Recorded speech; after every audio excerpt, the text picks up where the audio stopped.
Salut Kevin, merci d'être avec nous. Ça fait plaisir. Donc, pour faire une mise en contexte, t'es le cousin de Vince. Oui.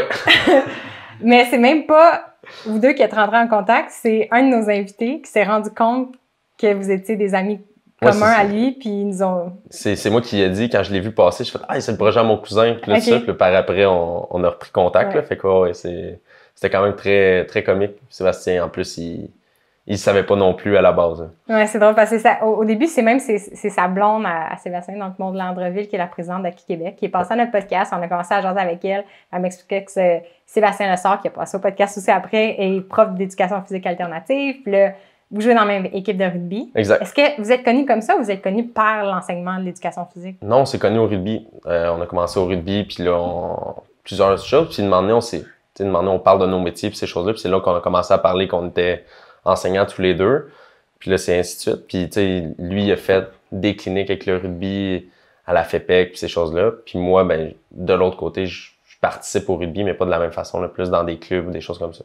Fait qu'on a chacun notre domaine, puis on s'est rencontrés au rugby, puis on s'est découvert des points communs autres que juste le rugby. Fait que c'est plus comme ça qu'on s'est rencontrés. Puis la manière que tu as présenté, j'avais juste retenu que overall, tu étais un gars actif. Fait que je vais juste présenter vite ton profil, en fait, pour les gens qui nous écoutent. Donc, en ce moment, tu es entraîneur-chef de rugby masculin au cégep André Laurando. Oui. C'est une équipe collégiale. Fait que les jeunes ont quel âge? Ils vont avoir entre 17 puis 21, 22 ans. Okay. Donc, c'est vraiment...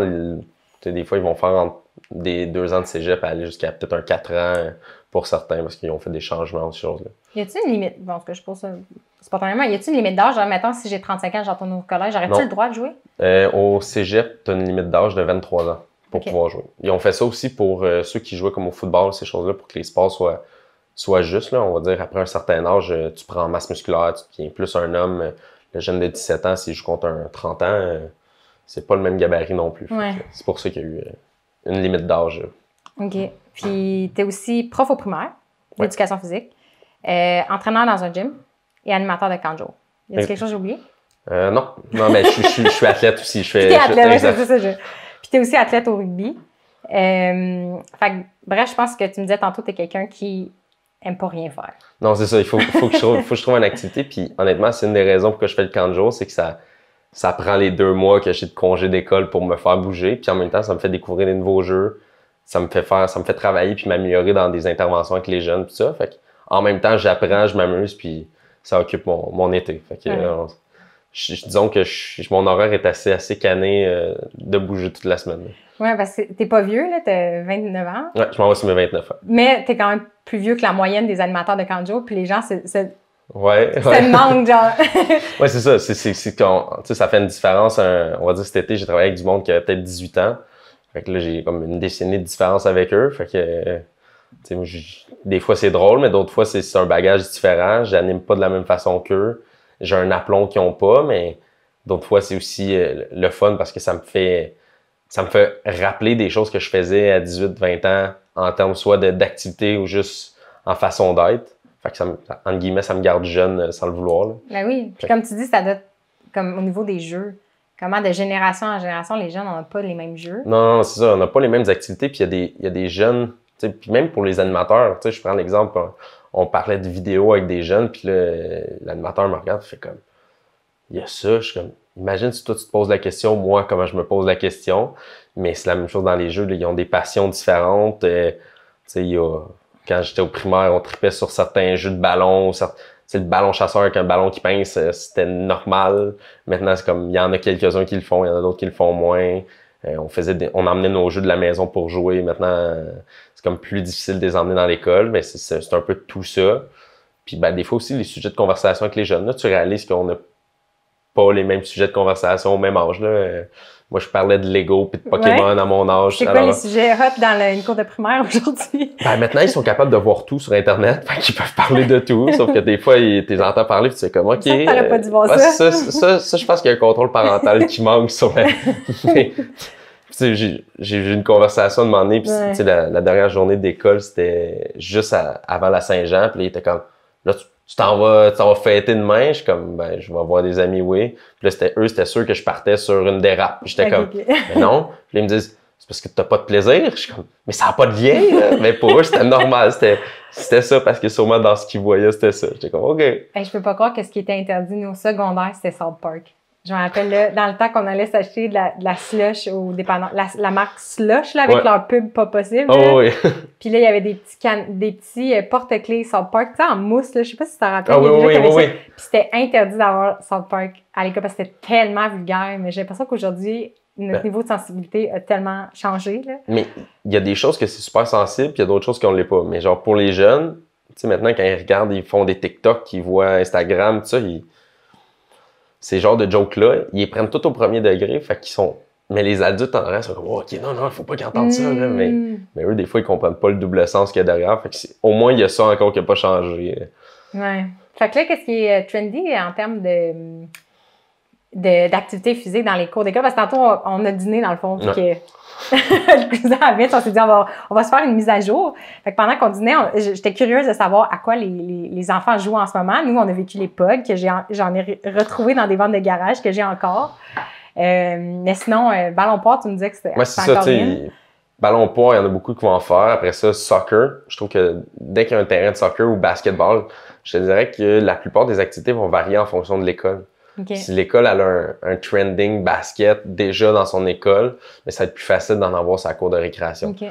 Mais une école qui est moins axée sur le sport, c'est un petit peu plus difficile des fois dans le cours de récré d'avoir des sports plus organisés. Mais tu sais, moi, pour vrai, ce que j'ai vu beaucoup, c'est le basket, le soccer, ballon poire. Puis après ça, des fois, partie de ballon chasseur et tout. Mais des fois, tu as des cours de récré où la majorité des jeunes veulent aller jouer dans les modules parce qu'il y a un module dans le cours, mais sinon, il n'y a pas... il y en a qui aiment ça, juste jaser sur un banc de parc aussi. Fait que, c'est correct. Il y a un peu de tout. Puis, est-ce que il y a des cellulaires dans les cours en ce moment? Non, ben moi, dans les écoles où je suis, le cellulaire, tu es obligé de... comme tout ce qui est de la maison doit rester dans le sac. Fait que, c'est la même chose si tu avais un yo-yo puis tu voudrais jouer avec un yo-yo, mais ça serait dans ton sac. Parce que c'est le problème de t'emmènes de quoi, finalement, tu le fais voler, t'arrives de quoi. Le téléphone, c'est juste parce que des jeunes, si le papa il a donné de la donnée Internet, mais tu sais pas trop ce qui va se passer. Puis ça, il y a des jeunes qui ils font des affaires avec leur téléphone qu'ils devraient pas faire. Fait que c'est tout ça. Fait que il y en a pas. Des fois, dans les sacs d'école, je te dirais que maintenant, 5e, 6e année, c'est un peu normal d'en voir dans les sacs d'école. Mais pas dans la cour. Comme pendant les récréations, un enfant pourrait pas avoir son cellulaire avec lui. Ou sinon, ben, on va le prendre. On va le confisquer la plupart du temps pour être sûr que... pour y faire comprendre que c'est pas de quoi qu'il devrait être à l'école. Parce que d'habitude, ton transport entre la maison et l'école, il devrait pas avoir de problème, et ainsi de suite. Mais non, on ne devrait pas. Après ça, il y en a qui... Ça va être sneaky comme... Ben ouais, les enfants vont se tester. Là. Mais tu sens que tu dois jouer à la police beaucoup? C'est quand même assez bien... C'est inculqué, puis il y en a pas tant qui n'ont. Puis c'est toujours dans... C'est quand même de quoi qui est, entre guillemets, précieux. Là. Les jeunes, s'ils sortent, ils ont quand même une crainte de pas se le faire briser ou des choses comme ça. Puis c'est marqué que c'est interdit. Fait qu'ils veulent pas se le faire pogner parce que t'as de l'air fou d'aller demander à la direction de renvoyer ton téléphone après une couple de fois dans l'année. Fait que non, je dirais que c'est peut-être pas la chose la plus à gérer. J'ai plus à gérer genre des figurines ou des choses comme ça que les jeunes ont emmenées, les plus jeunes, parce que il y avait une figurine qui était vraiment cool, mais là, t'es comme, faut ta garde remets-la dans ton sac. C'est triste un peu. Ben, je savais pas ça. Parce que dans notre temps, mettons, on amenait nos... Je me rappelle, il y avait les slammers, les slammers au POG, là. Tu sais, en dents de scie, là. Je sais pas si t'en as eu. En métal. Ça avait été interdit assez vite, là. Mais c'est toutes des choses que des fois, les professeurs vont dire, ben, dans la classe, tu peux en avoir un. OK. Tu sais, comme on va avoir une journée objet de la maison dans la classe, mais ça reste dans la classe. Tu sais, que ça ne soit pas emmené dans le cours de récré. OK. Fait que je pourrais pas amener ma propre corde à lancer. Non, mais des fois, la plupart du temps, il y en a qui vont être prêtés par la classe. Dans le bac de la classe, il va y avoir un ballon de basket, un ballon de soccer, une corde à sauter. Des fois, ils vont même avoir un élastique pour faire des jeux d'élastique. Okay. La seule chose, c'est que des fois, c'est des jeux qu'on voudrait montrer aux jeunes, Mais que comme tous les adultes, on se regarde, on fait comme... On se rappelle plus, hein? On fait comme, je l'ai déjà fait, mais si je le fais tout le monde, ça va être juste plate comme jeu parce que c'est pas ce que je me souviens. L'élastique, j'adorais ça quand j'étais jeune, puis je me rappelle pas de qui je l'ai appris. Parce qu'il y a comme une passation, j'ai l'impression, d'une année à l'autre, là, entre c'est plus les filles qui jouaient. Je me rappelle pas de qui j'ai appris, puis je pourrais pas l'enseigner à ma nièce. Tu sais, même les jeux de main, là, pendant une couple d'années, je m'en rappelais de quelques chansons, puis là, j'étais capable d'en faire. Non, c'est ça. Fait que tous ces jeux-là, c'est des jeux des fois qu'on voudrait remontrer, qu'on a mis ça dans le bac. Mais si on prend pas un temps pour les revoir puis les montrer aux jeunes, ben ça va rester dans le bac, ça sera pas utilisé, puis finalement, on va être un peu déçus. Okay. Les cordes à sauter, c'est quand même utilisé, mais tu sais, c'est une passe. C'est comme 2-3 fois, tu vas voir quelqu'un, puis finalement, après ça, il tombe sur un autre jeu ou sur autre chose. Là, tu dis qu'il y avait une version avec une trampoline, là, qui a un petit... Ouais, mais c'est ça, mais c'est une planche. Ouais, le Nawatobi, mais ça commence, je dirais, ça commence. Moi, mes frères et sœurs l'ont fait quand ils étaient au primaire, où ils allaient à l'école. Puis, il y a de plus en plus d'écoles qui font ça, des compétitions de Nawatobi. Pour vrai, c'est vraiment spectaculaire à voir. Puis là, c'est là que ça donne le goût. Tu vis comme avec un objectif autre que de juste faire de la corde à sauter pour faire de la corde à sauter. Puis, ils font des figures. Des fois, il y a des figures un peu acrobatiques avec les choses. C'est des sauts. Fait que non, ça commence à être de plus en plus populaire. Puis dans ma commission scolaire, il y a même une ligue de Nawatobi avec les écoles. Fait qu'il y a des jeunes qui sont vraiment bons. Plus que moi avec une corde à sauter. Oui. Mais je trouve ça le fun comment... C'est ça, il va toujours avoir un renouvellement d'activités et des choses qui vont... Moi, je rappelle aussi le kinball, c'était assez populaire, pas dans le cours d'école, là, mais comme ça commençait à être pratiqué en récréatif, en parascolaire, puis je sais pas si ça l'est encore. On le monte encore, on monte encore le ballon, ces choses-là, mais c'est toujours des fois la difficulté, c'est tu peux montrer un sport dans l'école, mais si tu sais pas où le pratiquer à l'extérieur de l'école, mais tu le perds un peu cette envie-là. Je prends l'exemple, il y en a là, qui ont une passion et qui sont vraiment bons au ballon de Nikin, puis ils vont faire du kinball, puis ils vont triper, finissent l'école, là, ils sont comme c'est le sport que je devrais faire, ok, je fais ça où? Puis on n'a pas toujours le réflexe de je vais checker sur Google, puis je vais trouver un club proche. Fait ça, c'est un peu de la difficulté. Des fois, c'est un peu la même chose du karaté, on leur montre du karaté ou des choses comme ça, puis les jeunes ils embarquent, puis finalement ils finissent les 8 sessions, puis les parents sont comme j'ai comme le goût de l'inscrire, ça il a fait du bien, mais en même temps, t'es comme c'est où? Est-ce que je peux m'y rendre? Puis là, c'est là que ça devient compliqué des fois. Le transfert vers une pratique dans la vie. Une pratique à l'extérieur de l'école, c'est là que des fois c'est difficile. Ouais. Puis on parlait de... J'étais curieuse de savoir c'est quoi l'avenir de l'éducation physique. Parce que moi, j'avais espoir que le nombre d'heures d'activité physique augmente à l'école. Puis après avoir parlé avec Sébastien, puis avec toi, j'ai l'impression que ça va peut-être pas être sur le territoire scolaire pendant les heures d'école que ça va se passer, mais qu'il faut trouver une façon de coordonner autrement. Mais c'est la même chose que quand on regarde nos parents, nos grands-parents, ils étaient actifs, mais ça passait pas par l'école. Je pense que c'est un peu ça aussi. C'est que, oui, l'école, je pense qu'il peut mettre la base. Te rendre, je vais dire, autonome ou actif. Fait que, on va dire, tu t'en vas jouer au hockey COSA, mais tu sais comment tenir un bâton, tu sais comment lancer une balle. Mais après ça, c'est pas l'école a toujours créé des ligues extrascolaires juste pour te permettre, parce que ça veut dire qu'il y a 2 mois dans l'année où tu serais pas actif. Tu vas avoir été très actif pendant 10 mois, tu as 2 mois dans l'année que tu ne le seras pas. Si tu n'as pas développé des habitudes par toi-même aussi. Puis, tu sais, je veux dire, des fois, dans l'école, ça l'aide un groupe de 20 pour participer, mais quand tu es chez toi, puis là, tu dois essayer de t'organiser 20 pour faire une partie, c'est un peu plus compliqué. Puis, arrivé au cégep, à l'université, ben, tu n'as plus ces groupes-là. Là, il faut que tu ailles t'inscrire dans des ligues. Fait que si tu prends l'habitude plus tôt, c'est plaisant.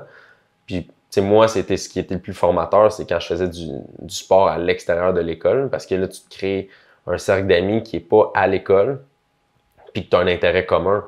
Des fois, à l'école, oui, tu as un intérêt commun, mais c'est parce que tu es à l'école, le moment où... C'est ça le critère. Je suis à la même école. À côté de mon bureau. Fait que, tu sais, ça, c'est une chose. Puis, de l'autre côté, ça te permet de connaître des fois plus de sport que ce que le professeur d'édu que tu as va te montrer. Le professeur d'édu, quand j'étais au secondaire, c'était...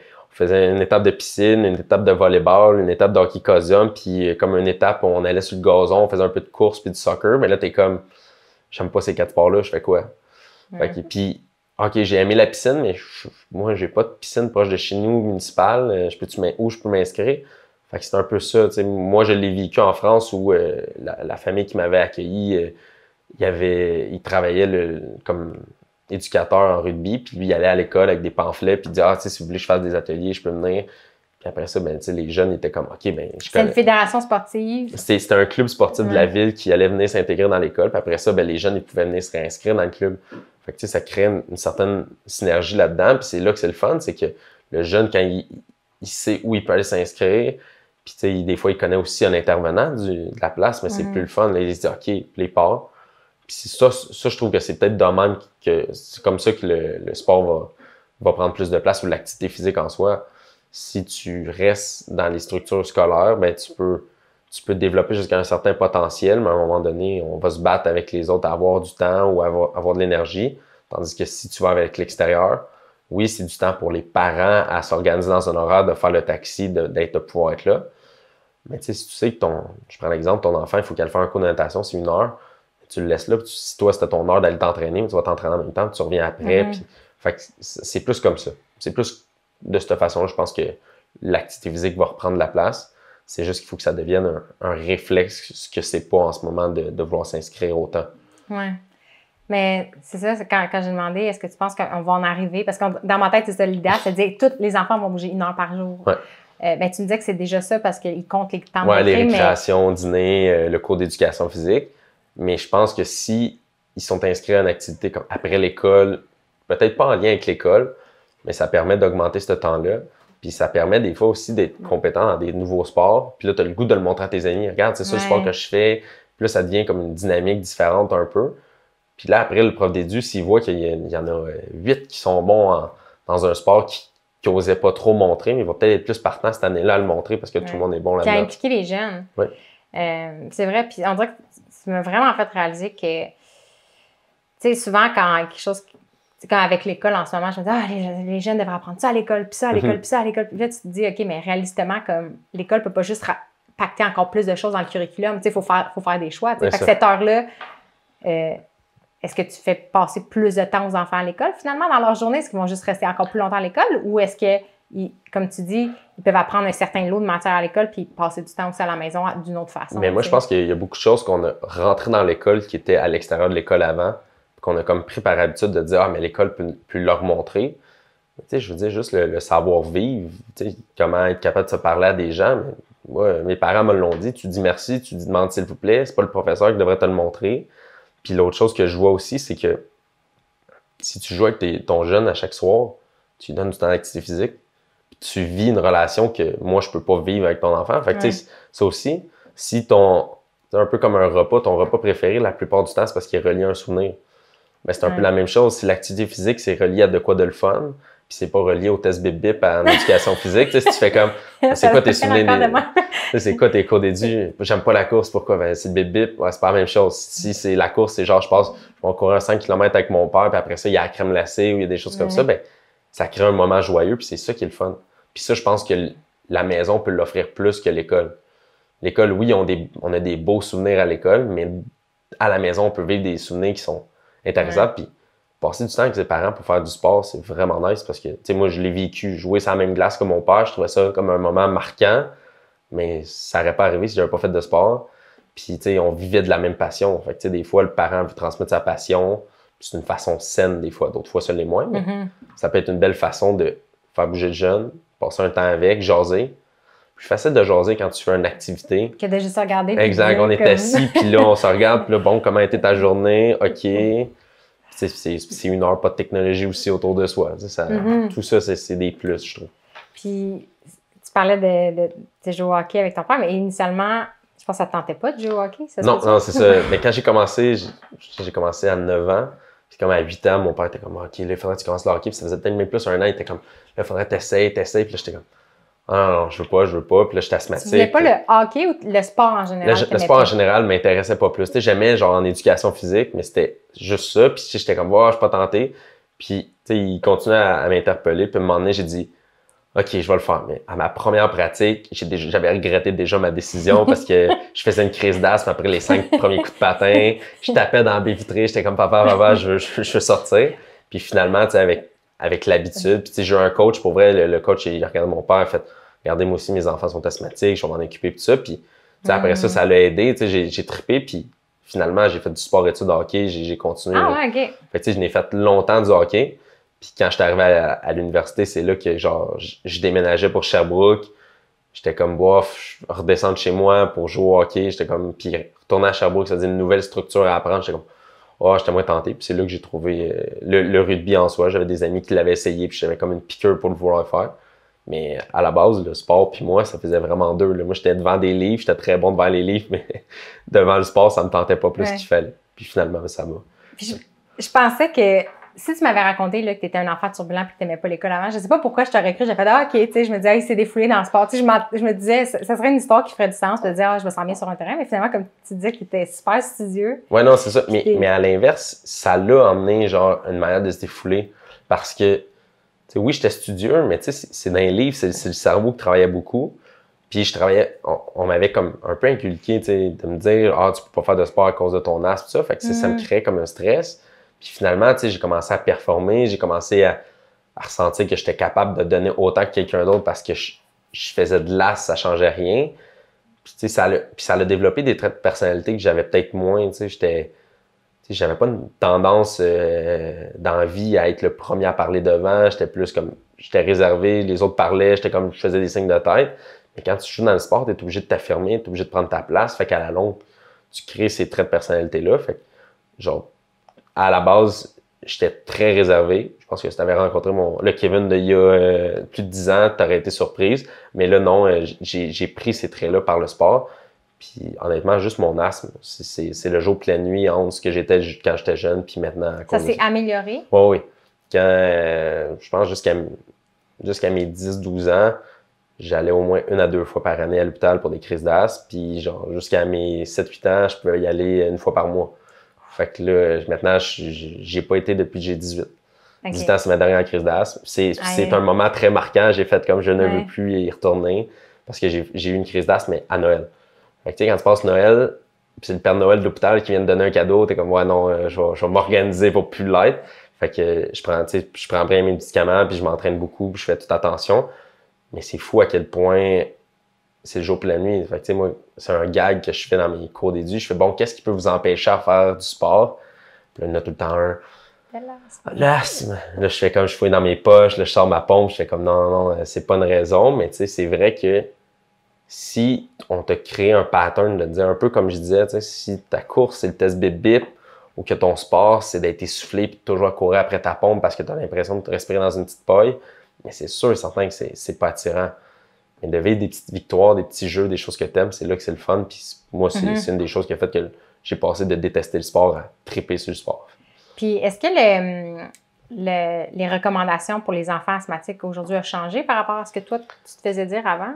Moi, quand j'ai parlé avec des amis, ce qu'on m'a expliqué, c'est que c'était plus, ça n'a jamais été déconseillé. C'est juste que des fois, la gravité de l'asthme qu'on a, ben il y a des...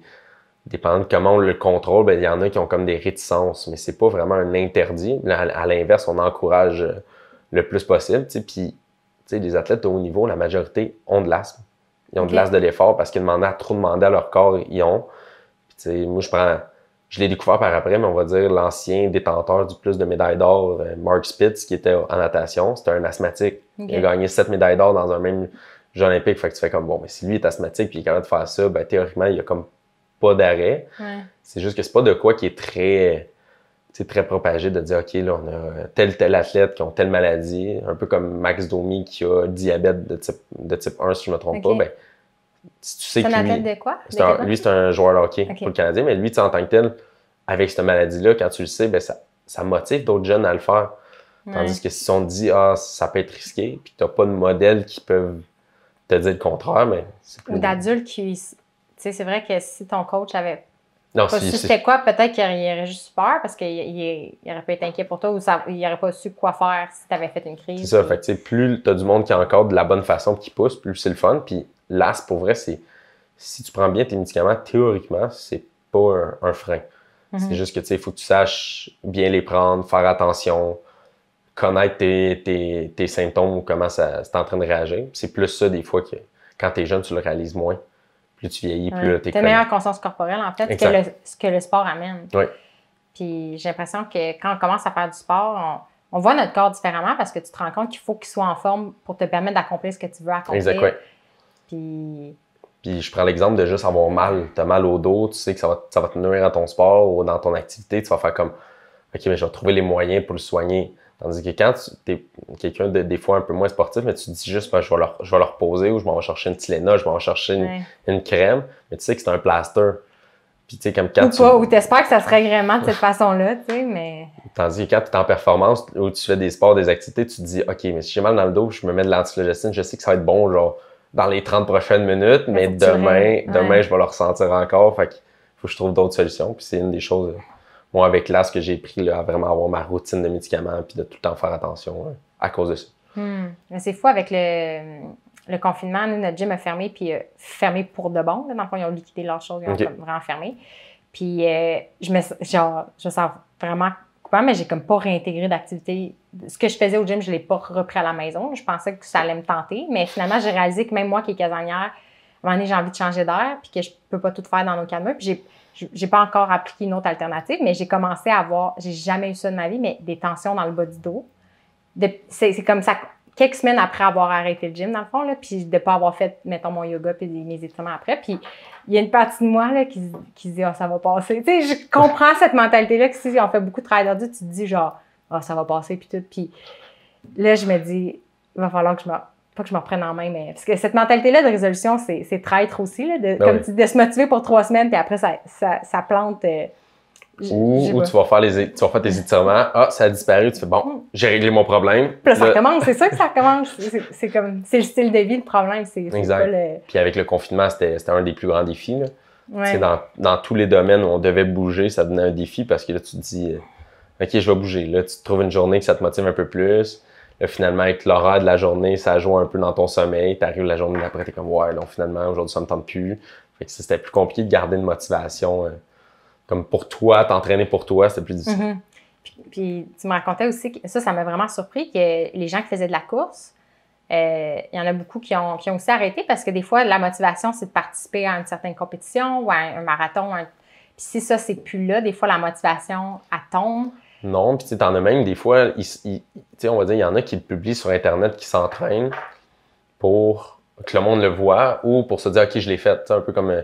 Si c'est pas sur Facebook, ça n'existe pas, là. Mais c'est un peu cette dynamique-là. Fait que c'est la même chose pour les courses. OK, mais je suis en train de m'entraîner pour le marathon. Je me donne ou je me pousse pour le marathon. Finalement, le marathon, il n'est plus là. Bon, mais je m'entraîne pourquoi, finalement? Est-ce que je continue à courir? Des fois, au début, tu te dis, OK, je continue quand même parce que je vais être en forme. Puis, à un moment donné, c'est ça. Là, tu vois plus de finalité à ton entraînement. Fait que tu t'entraînes moins pour le plaisir. Tu sais, c'est une des choses qu'on essaie le plus possible de montrer aux jeunes, c'est de retrouver des passions, des activités qui vont triper. Puis à ce moment-là, après, c'est plus facile de rester accroché à un sport si tu es passionné de ce sport-là comparativement à bon, ben je m'entraîne parce que je vais être le meilleur dans ce sport-là. Bon, je suis rendu le meilleur. Qu'est-ce que je fais maintenant? Exactement. Puis je pense que c'est documenté là, qu'il y a des burn-out d'athlètes de plus en plus jeunes, qu'il y a des jeunes à 16-17 ans sont allés dans des sports d'élite, puis là, ils sont écœurés ou genre, sont allés de la pression. Mais c'est là qu'on parle de diversité du sport. Tu sais, moi, je prends l'exemple, quand j'étais jeune, c'était du hockey de septembre à septembre. Là. Tu jouais ta saison de hockey, tu pouvais aller faire des camps de hockey, mais à un moment donné, tu perds l'amour pour le sport parce que tu es en train de t'entraîner pour être de plus en plus bon, puis ça veut pas dire que tu vas le vivre. Mais maintenant, tu sais, c'est ça qu'on essaie d'encourager, tu sais, de faire plusieurs sports. On le voit avec maintenant de plus en plus d'athlètes pros qui quand ils sont arrivés au moment de devenir professionnels, ils étaient comme dans 2-3 équipes universitaires, puis que c'était différent, puis que là, tu sais, ils hésitaient entre quel sport qu'ils prenaient. Fait que là, ça vaut la peine. Mais quand tu te fais dire, OK, t'es bon au hockey, OK, on te pousse au hockey, puis des fois, c'est que tu as une pression externe en plus de vouloir performer. Là, tu te crées un burn-out encore plus grand parce que là, tu performes pas pour toi, tu performes pour l'autre. À un moment donné, oui, t'es bon, mais il faut que tu aies un petit plaisir de le faire parce que ça casse un peu la dynamique. Fait que, c'est ce on essaie d'encourager les jeunes à choisir pour le choisir. Puis, je prends l'exemple, il y a des jeunes qui vont essayer des centaines de sports quand ils sont jeunes. Puis, à un moment donné, ils vont en trouver un, ou peut-être qu'ils n'en trouveront jamais, mais ils vont tous les avoir essayés, puis ils vont savoir lesquels ils aiment un peu plus, mais peut-être pas de façon organisée. Tandis qu'il y en a d'autres qui vont avoir fait 10 ans d'un seul sport, ou 20 ans d'un seul sport, puis quand ils vont sortir de ce sport-là, ils sont tannés de le faire, fait qu'ils n'ont plus le goût de le faire, mais ils n'ont rien connu d'autre, fait qu'ils n'ont pas le goût de se recycler dans un autre sport. Puis ça prend une pause mentalement puis physiquement d'un sport. Je prends le rugby, mais la plupart du temps, le monde va jouer au rugby l'été. Il y en a qui vont être dans une ligue de hockey pendant l'hiver, puis ils vont varier avec d'autres sports, puis ça leur fait du bien. Puis Je veux dire, c'est de l'activité physique. On gave pas quelqu'un d'un seul sport parce qu'il y a des problèmes physiques aussi qui apparaissent si tu fais juste un seul sport à un moment donné ou si tu le complémentes pas avec d'autres activités autour. Je pense que c'est ça. Je pense qu'on commence à se rendre compte que le modèle de coaching ben, dans le fond, on s'améliore tout le temps dans la vie. Là. Fait que je pense qu'au niveau du sport organisé, c'est une des réalisations des dernières années, c'est ça, la spécialisation. Puis je pense qu'il parle même de surspécialisation sportive. Il parle de spécialisation hâtive. Hâtive, OK. Il y a des sports qui en ont besoin. Je prends l'exemple, le plongeon puis la gymnastique. C'est des sports où à un certain âge, tu as un potentiel plus grand qu'un autre. Fait que, tu ne verras pas un gymnaste de 30 ans venir faire une compétition. Il pourrait en avoir, mais il n'y en a pas des tonnes. Tandis qu'à l'inverse, le joueur de hockey, mais la plupart du temps, il va être plus proche à son 25-30 ans. C'est là qu'il est à son pic de performance. Le gymnaste, c'est plus à 16 ans. Fait que, ça fait ouais.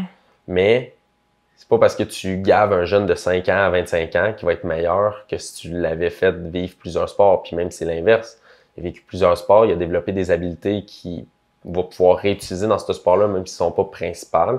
Puis c'est là l'idéal. Ça, c'est une culture. Moi, je me souviens de me faire dire « OK, ton coup de patin n'est pas assez bon, ben va faire des camps de patin. » Mais à un moment donné, tu n'as plus le goût de patiner. Là. Tu te fais juste dériler à ça. Tandis que si on te dit « ben si tu vas jouer au soccer l'été, tu reviens sur la glace, mais tu es comme content de revoir ta gang parce que c'est pas la même gang non plus. Là. Tu fais comme hey, j'envoie mes amis, je voyais de la glace. Il y a des choses à raconter aussi. Ben oui. Pas tout le temps avec le même monde. Quand tu es tout le temps avec le même monde, à un moment donné, mais en même temps, je dis ça, puis je vois des élèves qui se sont vus toute la semaine, puis à chaque fois qu'ils rentrent dans le cours, ils ont quelque chose quand même à se compter. Fait que tu fais comme.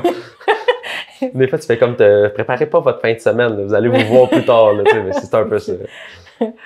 Ah non, c'est drôle parce que j'ai joué à Balmain j'étais dans l'équipe du Québec, puis moi, j'ai arrêté à l'âge où c'est ça le choix que tu fais, c'est que ta vie tourne autour du sport. Puis moi, je pense que c'était fin de secondaire, puis c'était si, mettons, tu sais, on vient d'une famille classe moyenne normale, fait que si je travaillais pour avoir une auto pour aller à mes compétitions, bien, c'est que mon argent de poche allait dans le sport, puis on jouait, nous, je pense qu'il y avait un mois de pause, mais tu sais, on jouait, on se montait par l'année, on s'entraînait à l'intérieur de l'hiver, puis la décision, c'était est-ce que je structure ma vie autour de cette activité-là. Puis même si j'aimais ça, il y a trop d'autres affaires que j'aimais, puis j'étais pas prête à renoncer. Puis finalement, mon énergie était ailleurs. Mais je l'ai ressenti dans mes débuts vingtaine, j'étais déboussolée. Là. Genre, j'avais plus de... Tu sais, quand tu es habitué de bouger dans une certaine structure, puis qu'il y a des choses qui sont un peu décidées pour toi, là, il y a des compétitions. Puis si tu suis ce rythme-là, puis tu as la chance, quand tu as des bons coachs qui prennent ça aussi en charge, puis que là, ça te revient à ta responsabilité de dire qu'est-ce que j'ai envie de faire, puis quand le faire, Puis on dirait que pendant une couple d'années, je savais plus où donner de la tête, tu sais, puis j'ai un peu moins bougé. Puis là, après, j'ai recommencé à essayer des affaires. J'ai essayé du cheerleading, de l'athlétisme, puis on dirait que je me disais, je vais l'essayer, puis si j'aime ça, ça va rester. Puis c'est surtout une structure, des fois, où tu sais, moi, je l'ai vécu au niveau universitaire, là, on me dit, tu as 3 pratiques par semaine, tu as le match, tu as les entraînements, tu sais, on me dit, c'est presque si on ne disait pas genre qu'est-ce que tu manges puis quelle heure il faut que tu couches. Même, oui, fait que là, tu viens dans cette structure-là. Fait que là, tu es comme dans une structure un peu semi-professionnelle. Là, au moment où on te dit, OK, là, on passe de genre, tu es encadré 7 jours sur 7 à plus rien. Mais tu le vois, là, il y en a qui arrêtent tout. Il y en a, ils sont tellement déboussolés qu'ils vont tout arrêter. Puis il y en a d'autres qui vont se trouver une autre structure qui est le plus similaire pour recommencer à être encadré. Fait que nous, on le voit un peu, là, au rugby, on a des joueurs de football. Parce que nous, même au niveau senior, on a des entraînements, on a des matchs. Fait qu'on se ressemble un peu plus à un sport organisé encore structuré.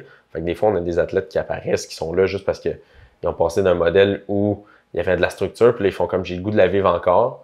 Puis genre, le sport de contact les attire, fait qu'ils glissent vers notre sport. Puis des fois, c'est pas nous qui les a recrutés, c'est plus eux qui se sont présentés parce qu'ils cherchaient cette structure-là ou c'est une des choses qu'ils recherchaient.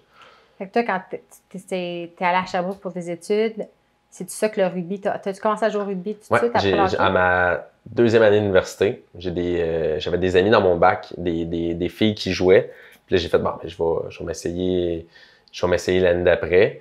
Puis un autre collègue de classe qui avait commencé en même temps que moi, puis on a comme commencé en même temps. Puis on a progressé comme notre université en même temps ensemble. C'est ça, moi, c'est là que j'ai pogné la piqûre de jouer. Je vois une photo de mon premier match, puis je finis plus dans le même état que mon premier match. Le premier match, je jouais comme si je jouais au hockey, fait que c'est comme 45 secondes d'intensité, mais pendant 80 minutes. Fait que je l'ai bien vécu à la fin, j'étais exténué. Mais c'est là que j'ai commencé. Là, à ma deuxième année d'université, là, c'est là, à l'automne, on avait notre saison, puis c'est là que j'ai pogné la piqûre. Je veux dire, ça va faire 8-9 ans que je joue. Puis j'ai pas arrêté. Là, j'ai joué à outrance, je dirais. Puis qu'est-ce qui t'a amené en France? En France, c'est que j'ai un de mes coéquipiers qui, lui, est allé jouer dans un club en France. Puis j'ai fait, bon, ben, tant qu'à être, moi, je vais regarder. Tu sais, en étudiant à Sherbrooke, j'avais eu quand même beaucoup d'amis français qui étaient venus. Puis je leur ai écrit, j'ai dit, est-ce que vous connaissez des clubs là-bas? Puis j'ai eu un contact avec un club là-bas. Puis à ce moment-là, on s'est organisé pour que je puisse y aller. Finalement, mon voyage, au lieu qu'il dure 1 an, il a duré juste 4 mois. J'ai juste duré une demi-année. Ça l'a bien donné. J'ai eu un contrat d'enseignement, tout fitait bien pour ça, mais financièrement, ça m'avait coûté cher. Mais pour le reste, pour l'expérience, je pense que le coût que ça l'a coûté, c'était rien comparativement à l'expérience que j'ai vécue. Mais c'est vraiment moi qui ai comme créé mes liens avec des clubs là-bas pour essayer de me trouver un engagement. Puis à chaque année, il y a des joueurs québécois qui partent en France pour jouer à des niveaux différents l'un de l'autre. C'est un peu comme faire un camp de perfectionnement. Oui et non, c'est un peu, je prends l'exemple, c'est comme un agent libre. On arrive, on doit écrire au club, on doit comme avoir un CV sportif, on se met en contact. Il y a des clubs qui sont plus sérieux ou qu'il y a plus que eux, ils peuvent avoir des contrats comme semi-professionnels, comme il y a d'autres clubs que c'est un club plus familial, des choses comme ça, où ben, ils sont peut-être tout le temps à la recherche de joueurs. Fait qu'eux, ils vont t'accepter, puis là, tu fais ta place toi-même en jouant. Moi, c'était plus ça. C'est un club qui était quand même fort, mais que dans l'équipe réserve, je pouvais jouer. Fait que, j'ai fait ma place dans l'équipe réserve à ce moment-là. Mais j'ai d'autres amis que eux, ils ont été puis ont eu des contrats pendant qu'ils jouaient. Fait qu'ils étaient payés tant par mois pendant toute la saison. Fait que non, oui, c'est un camp de perfectionnement parce que le rugby n'est pas pareil. Mais quand on arrive là-bas, on est quand même là comme un joueur qui essaie de jouer dans le club plus que de juste apprendre des choses. Qu'est-ce qui est différent? Qu'est-ce qui est différent? Ben nous, on est beaucoup plus basé sur la force physique. Ici, on est... Au Québec? Ouais, ben, au Québec puis en Amérique du Nord, là, on est très axé sur le gym. Fait qu'il y a beaucoup de... Chest bras.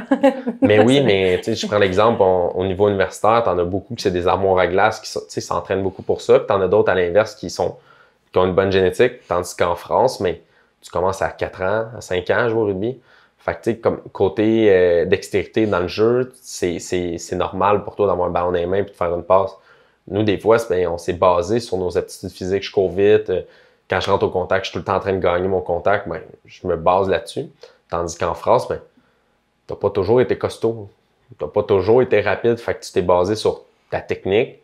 Puis graduellement, t'as accompagné le reste. Puis il y en a moins dans certains clubs qui sont axés gros sur l'entraînement physique.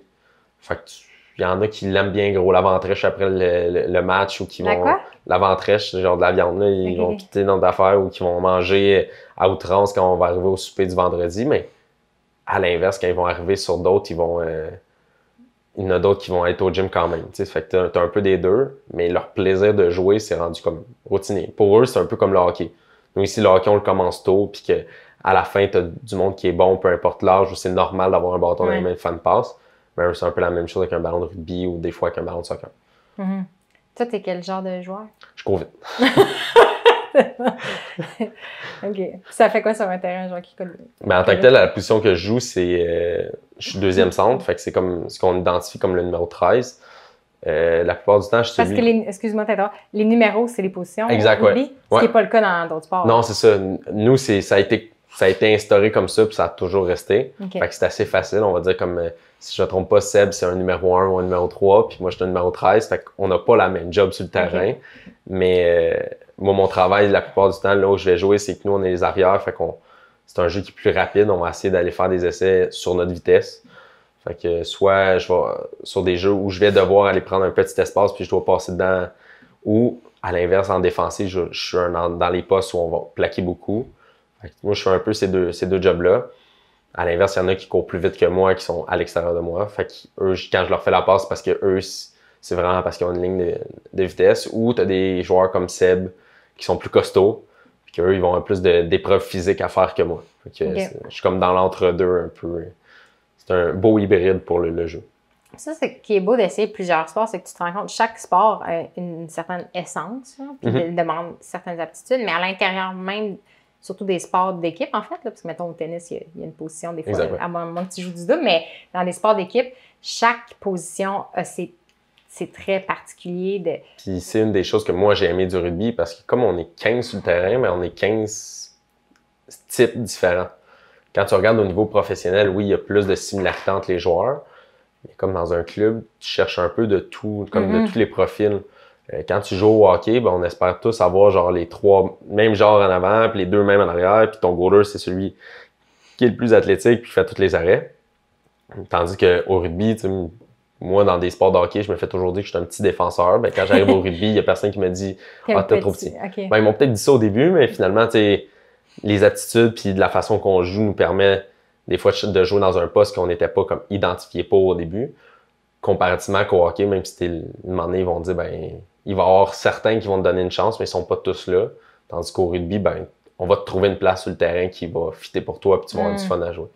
Même au niveau professionnel, c'est ça, est-ce qu'il y a une grande différence dans les gabarits des joueurs pour ça ou il y a quand même un favoritisme pour la grandeur puis le... On a des balises, on va dire comme Rugby Canada, mais des balises qu'ils aimeraient avoir. Mais tu sais, s'il y a un athlète qui arrive, qui mesure 5 pieds 4 puis que c'est une fusée, ben ils vont pas lui dire non, toi, je te prendrai pas. Versus au basket. Que exact. Tu sais, ils vont te regarder, ils vont faire puis on est dans une dynamique où il y a des joueurs qui excellent, peu importe le gabarit. Avant c'était. Il y a toujours des modes. OK, il y a eu des temps où il y avait un gros joueur à l'aile, là, tout le monde veut des gros joueurs à l'aile. Parce qu'on se dit, lui, si on en a un, nous autres aussi, on va être forts. Mais là, ça commence à être un peu plus varié. Les styles de jeu sont un peu plus adaptés. Pendant un temps, c'était à peu près des styles de jeu qui se ressemblaient beaucoup. Maintenant, les styles de jeu sont adaptés à chaque équipe. Fait que non, tout le monde trouve son compte. Puis, je veux dire, oui, il y a des coachs qui ont des idées de quel genre de joueurs qu'ils veulent. Mais à un certain point, quand tu es rendu à un certain niveau, il faut que tu aies quand même des balises que tu veux respecter parce que tu sais que de l'autre côté, l'équipe contre qui tu vas affronter, ils ont aussi des balises qu'ils vont respecter. Fait que tu veux pas mettre en danger quelqu'un, mais non plus de l'autre côté, tu vas être capable de performer. C'est pour ça. Mais non, je me suis rarement fait dire que c'est parce que j'étais trop petit ou des choses comme ça. Des fois, c'est beaucoup plus la technique qui va nous ralentir sur est-ce qu'on est un joueur qui peut jouer à un certain niveau comparativement à d'autres. Fait que dans le fond, tu as fait ton expérience en France. Puis la France, parce que tu avais des connaissances là-bas, mais aussi parce que le sport est vraiment, comme tu disais, il est plus développé là. Oui, exact. Ça a l'air de quoi, c'est quoi le portrait du rugby au Québec par rapport à d'autres endroits dans le monde? Ben, tu sais, on va dire, au Québec, on a 30 clubs dans tout le Québec. Fait qu'il y a des clubs autant en Gaspésie qu'il peut en avoir par ici à Montréal. Tu sais, là où il y en a le plus, c'est à Montréal. Après ça, tu en as un peu à Québec, à Sherbrooke, Victoriaville. Il y a des clubs un peu partout. Rimouski, je pense qu'il y en a un aussi. Tu as à peu près 3-4 000 membres au total dans les clubs. Puis tu as à peu près 4 000 personnes qui en font dans le scolaire. OK. Scolaire jusqu'à universitaire? Ou? Je dirais secondaire à universitaire, mais tu as des événements qui vont être faits au primaire aussi. Où là, il va y avoir des jeunes de primaire qui vont jouer au rugby aussi. Tandis que tu sais, en France, ben, tu peux avoir l'équivalent dans une région de la France sans que ça soit dans toute la France. Fait que, tu sais, nous, au Québec, c'est qu'on commence à développer le junior. Tandis que quand je suis arrivé dans mon club en France, mais le junior était super bien implanté. Puis tu vois des seniors venir voir les matchs des juniors, puis les juniors qui sont là au match du dimanche des seniors. Tandis que nous, c'est on est dans notre club, mais il y a certains qui participent, puis il y en a d'autres qui sont juste là pour jouer. Mais là, tu sais, on commence, là, tu sais, on a des anciens qui viennent voir nos matchs. C'est une dynamique un peu plus, tu redonnes à ton club, puis ton club te redonne tout le temps. Fait en France, c'est très bien implanté pour ça. Tu sais, tu parles à quelqu'un, puis il y a une rencontre des anciens, puis là, tu vas découvrir que tel puis tel que tu as rencontré à l'épicerie, mais finalement, c'était des anciens joueurs que là, moi, dans le village où j'étais le Québécois. Fait qu'à un moment donné, tu sais, je me faisais parler comme étant le Québécois. Fait que, tu sais, c'était une belle dynamique. Puis, tu sais, tout le monde t'accueille de manière chaleureuse. Puis, c'est ça que tu vois partout au Canada, dans le monde, c'est que si tu joues au rugby, puis tu arrives dans un autre coin où ça joue au rugby, ben, tu es bien accueilli parce que c'est un sport qui est vraiment, qui rejoint tout le monde. C'est une belle communauté. Fait que non, pour vrai, en France, c'est très, très populaire. Mais tu le vois que les jeunes ont joué une année, mais ils vont peut-être en revenir plus tard. Et ils font d'autres sports, ils le font à l'école. Tandis que nous, ben, ça veut pas dire que parce que tu le fais au scolaire, tu vas aller le faire au civil. Puis des fois, ben, t'as du monde qui commence sur le tard. Seb, c'est un qui l'a commencé sur le tard, le rugby. Tandis que t'en as d'autres que qu'on rencontre, qui ont commencé à 12 ans ou à 7 ans, puis là, ils sont rendus à 20 ans, puis ils ont joué au rugby toute leur vie. Fait qu'ils ont le même nombre d'années d'expérience, mais ils n'ont pas commencé au même point. Fait que nous, c'est un peu plus ça en ce moment qu'on est en train de créer. C'est une communauté plus jeune qui pousse pour que quand ils arrivent à 20 ans, 25 ans, ils soient dans leur pic de performance aussi comme nous, on peut l'être. Fait que c'est une de tes missions, je pense, de développer le sport. Oui, mais c'est pour ça, là, en ce moment, dans Rugby Québec, on a des personnes qui sont en charge vraiment du développement. Fait qu'on fait des formations pour des jeunes pour apprendre à faire les formations, pour enseigner aux jeunes. Puis ça peut passer par des jeux comme Bulldog couleur, mais avec un ballon de rugby. C'est quoi? Fait que Bulldog couleur, c'est, tu dis, on va dire Bulldog rouge, puis là, tous ceux qui ont du rouge, ils passent parce qu'eux, ils sont protégés. C'est quoi des jeux? Excuse-moi, je me rappelle plus du jeu. Ils sont tous sur une ligne. Ouais. T'as comme une tag au centre. OK. Puis là, tu sais, si tu te fais toucher, tu donnes une autre tag aussi. OK. Fait que, tu sais, on va dire, le monde, tu dis Bulldog rouge. Puis là, ceux qui ont des chandails rouges font, ou des shirts rouges, des bas rouges, ils font, j'ai du rouge, moi, je peux passer. Puis après, tu cries Bulldog couleur. Puis là, tous les autres doivent passer sans se faire toucher. OK. Et là, nous, c'est un jeu qu'on peut utiliser avec les ballons de rugby. Fait que là, ils doivent courir toujours à 2 mains avec le ballon. OK. Tu peux leur mettre des flags. Fait que là, tu leur enlèves le flag. Fait que par des petits jeux, on leur fait découvrir le ballon, on leur fait découvrir le flag. Puis graduellement, on peut emmener un bouclier puis qui commence à découvrir le contact. T'sais. Moi, je l'ai fait dans mon école en primaire, puis j'avais des élèves de 6e qui étaient comme « Quand est-ce que t'emmènes un bouclier? Là, moi, je veux rentrer dans du bouclier, je veux faire du contact. » Puis t'es comme « Oh ouais, ça va arriver. » Puis à l'inverse, t'en as d'autres qui vont juste toucher du flag, il y en a juste qui vont toucher à du touch parce que ça s'offre du touch rugby. Chez les jeunes, c'est du flag rugby, c'est pas du contact. Fait que tout ça, ça amène une belle dynamique où on intègre graduellement les jeunes à un sport plus physique. T'sais, on commence pas à 5 ans à leur dire bon là on se rentre des gros plaquages en partant. Genoux, mais est-ce que ça m'inquiète les parents? Est-ce qu'il y a des réticences envers quand je coachais au secondaire, c'était ça, c'était un des défis en soi. C'était comme on fait une rencontre des parents, on explique que tu sais, protège-dents, le protocole qu'on fait, c'est s'il y a un coup à la tête, t'essaies de le retirer le plus possible. Surtout au secondaire, quand on arrive collégial universitaire, on a une thérapeute qui va embarquer, qui va poser des questions. Après ça, ça reste un choix de l'athlète.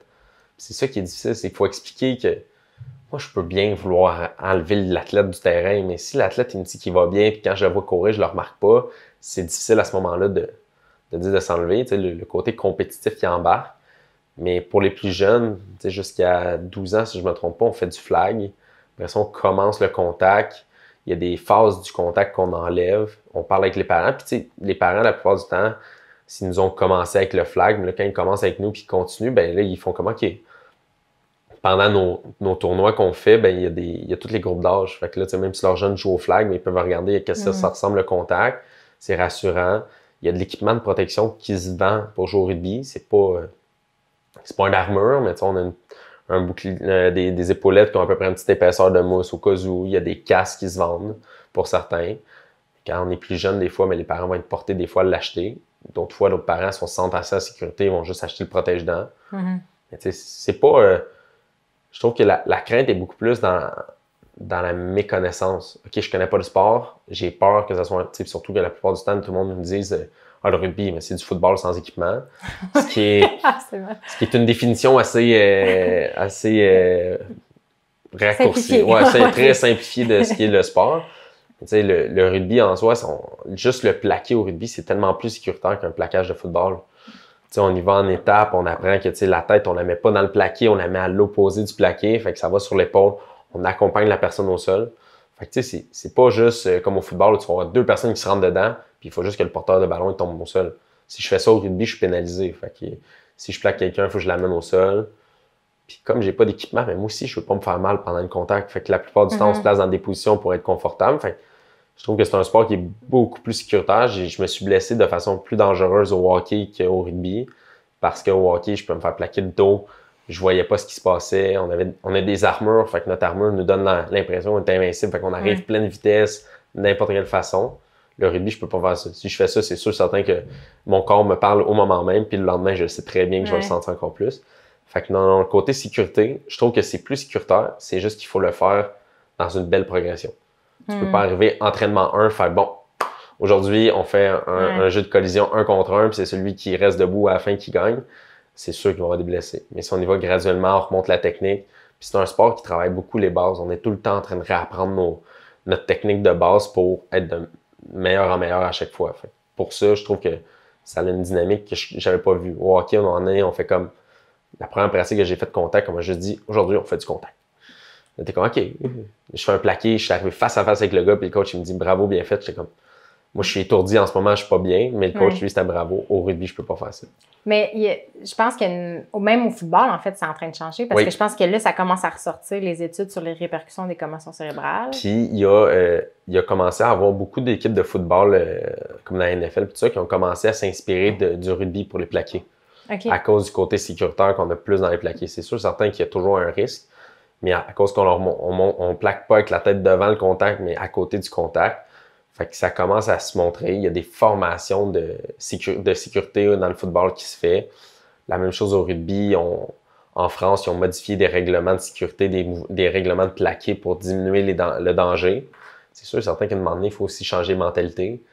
Le gars que ça fait 20 ans qu'il a appris à plaquer haut, c'est le moment où tu lui dis qu'il faut qu'il se penche. Ça se peut très bien qu'il résiste, puis que mécaniquement, il ne soit plus habitué de se pencher. Ouais. Fait que c'est là un défi. Fait que c'est tout ça, mais non, là, on commence à aller vers plus de sécurité dans tous les sports de contact parce qu'on est tous en train de perdre un peu des participants à cause de la crainte des commotions. Okay. Il faut qu'elle soit là, mais c'est pas toujours ça devrait pas être un frein au sport. Tu le sens que c'est un frein?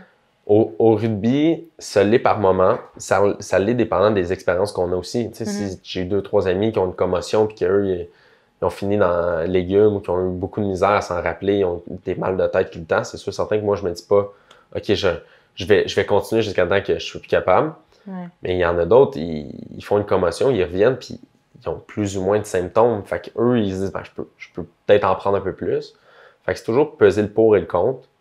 Moi, je pense que comme je te disais tantôt, c'est un peu comme si un marathonien, il court, il fait une semaine, il s'est foulé à la cheville, puis il dit « je me suis foulé à la cheville, je ne vais plus jamais courir. » C'est sûr, certain que c'est une blessure, mais après ça, c'est le comment tu l'encadres.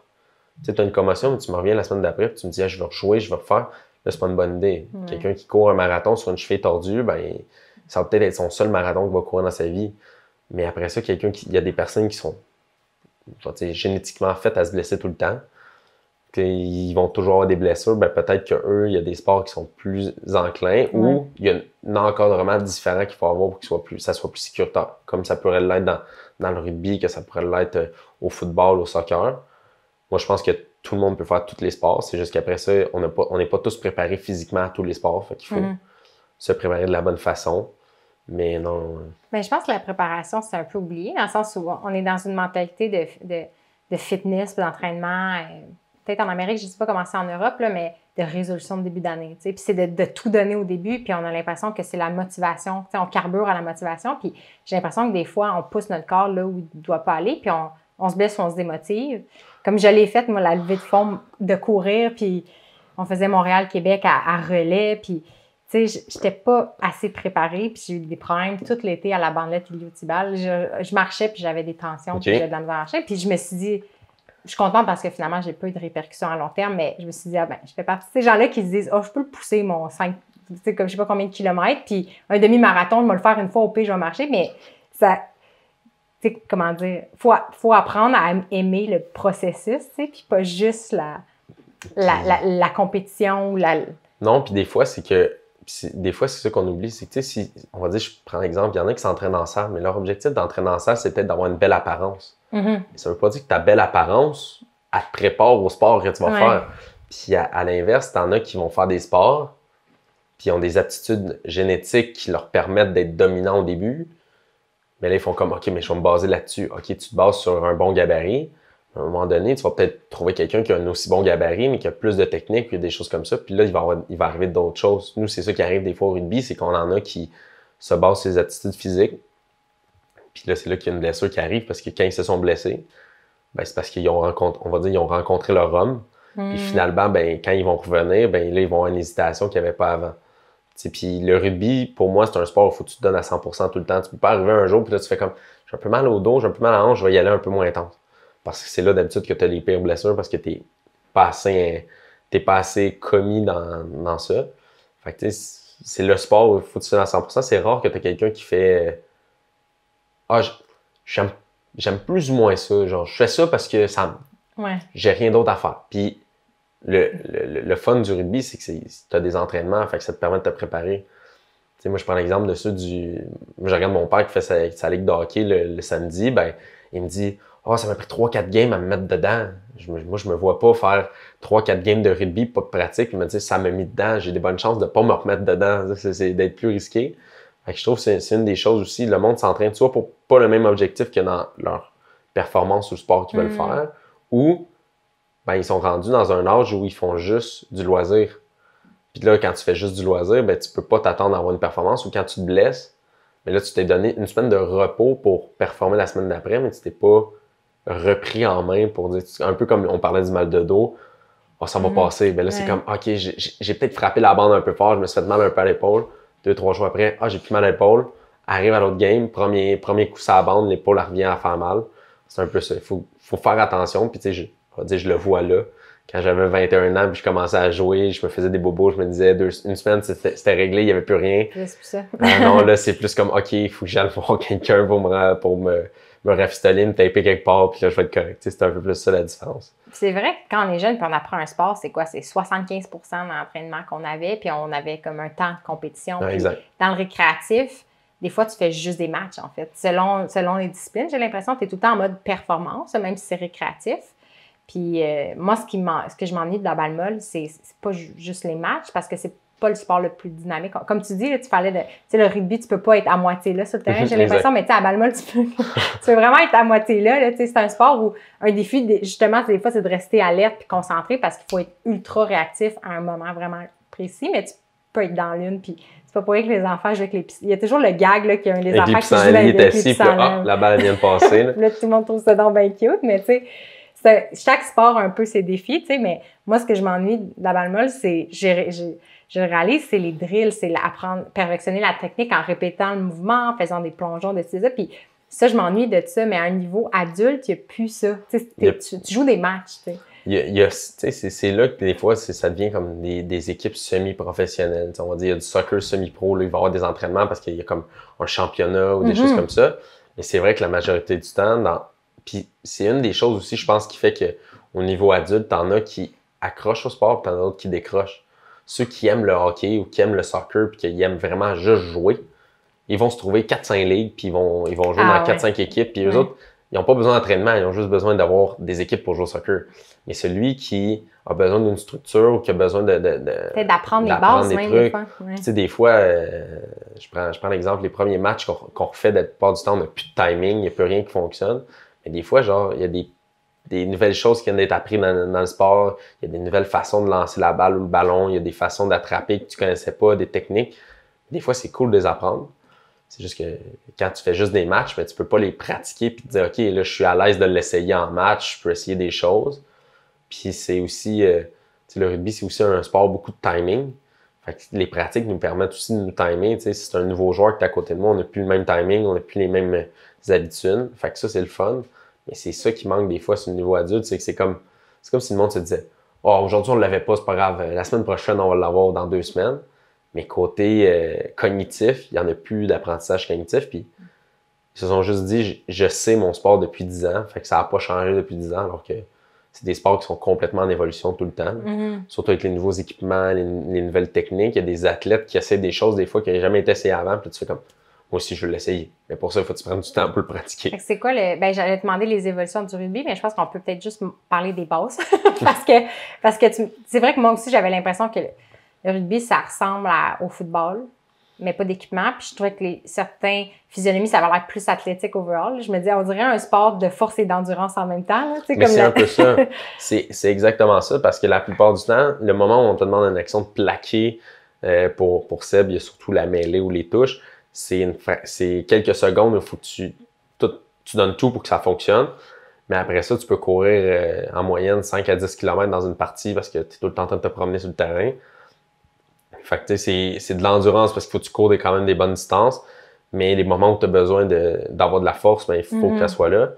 Je dirais que les bases au rugby, honnêtement, quelqu'un qui sait faire une passe, puis même je pense que la passe, c'est celui le moins qui pourrait être le moins coaché dans les choses, mais si tu sais plaquer puis tu sais où te placer à peu près sur le terrain, tu peux faire un match. Si tu sais passer, tu vas avoir plus de plaisir. Attraper puis lancer un ballon, tu vas avoir plus de plaisir. Mais juste se déplacer sur le terrain. Honnêtement, juste savoir où on se place sur le terrain, ça change toute une dynamique d'avoir du fun ou non. Parce que si toute la partie, tu es en train de te tourner la tête, il y a quelqu'un qui tire le chandail pour te placer à la bonne place, c'est le fun, mais ça l'est mais peut-être pas. Pas tant. Puis c'est surtout que les moments où on a à faire un plaqué ou des choses comme ça, si on était à la bonne place, on n'est pas comme pris sur les talons, on ne savait pas trop. Plaquer ou se placer pour un contact parce que c'est ce qui nous sauve la vie 90% du temps. Puis les passes, mais c'est parce que c'est un jeu de mouvement. C'est un jeu où on veut essayer le moins possible de tomber au sol. Fait que si je suis capable de faire des passes, mais on peut bouger, c'est sûr certain que, comme je dis, c'est celui qu'on devrait montrer le plus, mais que, je vais dire entre guillemets, on se sert le moins. Parce que, comme je dis, on est dans un coin où il y en a beaucoup qui se basent sur leurs aptitudes physiques. Le gars n'a pas besoin de passer le ballon. Il sait que s'il rentre dans le plus petit, il va passer. Fait qu'il il se dit dans la tête, ben, j'ai pas besoin de faire une passe ou je vais faire une passe quand je vais être vraiment mal pris. Mais si on les pratique, c'est ça en France. En France, ils pratiquent à faire des passes tout le temps, à faire des bottées. Fait que c'est plus toujours. En fait, là, la compétence, c'est la coordination entre plusieurs joueurs. Exact. Puis tu sais, sauf que c'est ça. Nous, si tu sais plaquer, passer, puis te placer, tu sais beaucoup de choses. Après ça, si tu sais botter, ben, tu peux avoir plus de plaisir, tu peux essayer des choses. Puis c'est un jeu de confiance. Si tu as confiance dans ce que tu peux faire énormément de choses. C'est toujours craintif quand tu attrapes un ballon, quand tu arrives à un plaqué. Mais oui, tu peux avoir du fun, mais tu ne seras pas à ton plein potentiel. Comme je dis, si tu embarques sur le terrain, il faut que tu sois à 100. Parce qu'il y a beaucoup de liberté. Moi, on est allé faire une pratique avec vous, en fait. Moi, je pense que j'avais jamais touché un ballon de rugby. Puis j'avais en tête un peu comme le football où il y a des sports, mettons comme le basket, tu n'as pas le droit de tenir le ballon. Tu sais, il faut que tu dribbles avec le ballon ou même au foot. Attends, mais au football, t'as comme une ligne. T'es comme une ligne. Jusqu'à une telle ligne, t'as le droit de faire une passe, puis si t'es passé le carré, puis faire de passe. Nous, c'est comme on a tout le terrain pour faire se permettre de puis faire. Le jeu n'arrête pas. Non, puis, exact. Puis là, il y a une partie de moi que, genre, j'ai demandé, je pense, 20 fois, ça, j'ai le droit de faire ça? Ça, j'ai le droit de faire. Puis un de tes joueurs a dit, là, arrête de demander la permission, là. Tu peux faire ça, Je pense que c'était juste de partir à courir avec le ballon, puis de pas juste se passer à quelqu'un d'autre, tu sais. Mais c'est un réflexe qu'on a, c'est que dans beaucoup de sports, il y a des patterns de jeu qu'on essaie tout le temps de faire. Je prends l'exemple, moi j'ai toujours le hockey. OK, la sortie de zone, elle se fait sur le bord de la bande. Ou OK, au baseball, ben, tu veux toujours essayer de frapper tel coin puis tel endroit, mais là, c'est comme, ben, tu peux faire ce que tu veux. Il n'y a pas une stratégie en fonction de tout le temps. Fait qu'il y a beaucoup d'instinct dans le jeu. La seule chose, c'est que c'est là que c'est le fun quand tu as commencé jeune, c'est que ton instinct, tu l'as développé, tu as des choses que tu es devenu bon. Tu as développé beaucoup d'aptitudes. Quand tu as commencé à 20 ans, puis ton premier truc, c'était de te faire dire, il faut que tu rentres dans le gars. Le moment où le coach te dit, fais une passe, t'es comme, parce que ça fait 2 ans qu'on m'a dit juste de rentrer dans le gars. Ma passe, je ne l'ai jamais travaillé. Fait que c'est un peu plus ça. Mais ça, c'est ça. Puis c'est de quoi qui est le fun à pratiquer. Tu peux pratiquer autant tout seul des manipulations de ballon que tu as besoin d'avoir quelqu'un. Mais non, c'est un jeu d'instinct. Si tu sais comment tu veux essayer de quoi en pratique, c'est aussi ça. Tu vas essayer de quoi, puis tu vas peut-être avoir quelqu'un à côté qui va faire comme ça. Tu pourras peut-être l'essayer à tel moment, puis pas le laisser à d'autres. Mais c'est un petit plaisir qu'on a de pouvoir essayer n'importe quoi en pratique. Puis quand tu es face à des enfants, parce que c'est ça que finalement, tu coaches au niveau collégial, mais dans cette envie-là de populariser le sport, tu animes aussi toi-même des cliniques pour enfants. Oui, exact. Mais je suis avec, comme à côté de mon cégep, il y a un club, le club de Verdun. Lui, ils ont des équipes juniors. Fait que moi, l'année passée, je me suis intégré avec eux. Puis là, c'est ma 2e année qu'on le fait. Là. En temps de COVID, c'était un peu différent, mais ça a quand même bien été. Puis non, c'est ça, on commence avec des U5. Puis on monte ça peut aller jusque là. En ce moment, là où on est, on avait jusqu'à des U12. Okay. Fait qu'il y a 5 ans, 7 ans, c'est du flag. Puis là, graduellement, plus tu montes, le moment donné, il va y avoir du contact. Et on les intègre dans toutes les dynamiques du jeu. Fait que là, tu sais, puis c'est là que des fois, c'est intéressant. Je parlais avec un qui est le responsable. C'est un Gallois, si je ne me trompe pas. T'sais, lui, il dit, je le vois sur un terrain, quelqu'un qui a commencé au Québec puis quelqu'un qui a commencé à côté. Parce que nous, au Québec, on apprend genre vraiment les bases pour pouvoir fonctionner sur un terrain. Alors que dans d'autres pays, ils vont apprendre à jouer au rugby. Okay. Fait que tu apprends à botter un ballon, même si ça se peut que dans ta vie, tu botteras jamais un ballon. Okay. Le jour où ça va arriver, tu vas savoir comment faire. Tu vas apprendre des passes que ça se peut que tu feras jamais dans ta vie. Puis on va te donner envie d'essayer des trucs. Okay. Tandis que nous, ben moi, j'ai appris, OK, tu fais ça, tu fais des plaqués, tu te places comme ça. Puis là, tu développes moins ton ton rugby sense pour savoir comment te placer, essayer des choses. Puis graduellement, quand tu vieillis, là, tu le prends. Tandis que les jeunes, de la façon que lui coach, c'est comme essayer des trucs. Essayer des choses, si ça marche pas, c'est pas grave. Puis là, tu développes. Puis honnêtement, dans un sport, puis ils sont en train de le faire. Au hockey, c'est un peu la même chose. Je me suis fait montrer à faire une sortie de zone avant de me faire expliquer pourquoi on faisait la sortie de zone de cette façon-là. Fait que là, tu fais comme, OK, c'est comme ça que je le fais. Puis là, genre, à 20 ans, j'étais comme, mais ça pourrait marcher aussi au centre, là. C'est juste qu'on n'a jamais eu ce réflexe-là. Fait qu'au rugby, c'est un peu ça qu'on essaie de développer de plus en plus, autant chez les joueurs plus vieux. On essaie des choses, vivre dans le jeu, puis comprendre, puis de plus être juste encané, comme quand on faisait un match, mais il y a des personnes qui sont sur le bord du terrain pour courir. Mais si t'es tout le temps sur le bord du terrain, ça se peut que tu vois pas d'action dans le jeu. Il y en a qui, pendant 5 ans, c'est leur job, ça a été d'être du côté. Puis à un moment donné, il y a un coach qui a fait « OK, mais rentre dans le jeu, viens faire d'autres choses. » Puis là, tu développes des aptitudes que tu n'aurais pas développées. Même si tu dis ça fait 5 ans que tu joues au rugby, ça fait 5 ans que tu cours en ligne droite, puis tu reviens en ligne droite tout le temps, tu n'as pas eu d'expérience de rugby en soi. C'est un peu ça qui est différent. Puis, est-ce qu'il y a des enfants que tu rencontres à 5 ans qui ne savent pas du tout c'est quoi le rugby? Qui n'ont jamais, mettons, vu un ballon?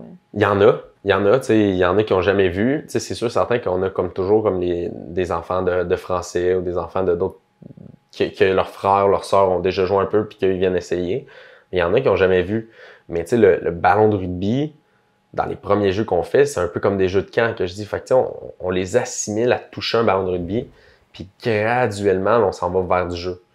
Fait que tu sais, leur habileté à courir avec 2 mains sur un ballon, ça leur devient plus naturel que pour nous qui étaient habitués de toujours courir avec une main sur le ballon puis que l'autre main elle nous sert à courir aussi. Toutes ces choses-là. Fait que toute cette capacité-là à le voir comme étant des jeux, on emmène un côté ludique au jeu aussi, au sport.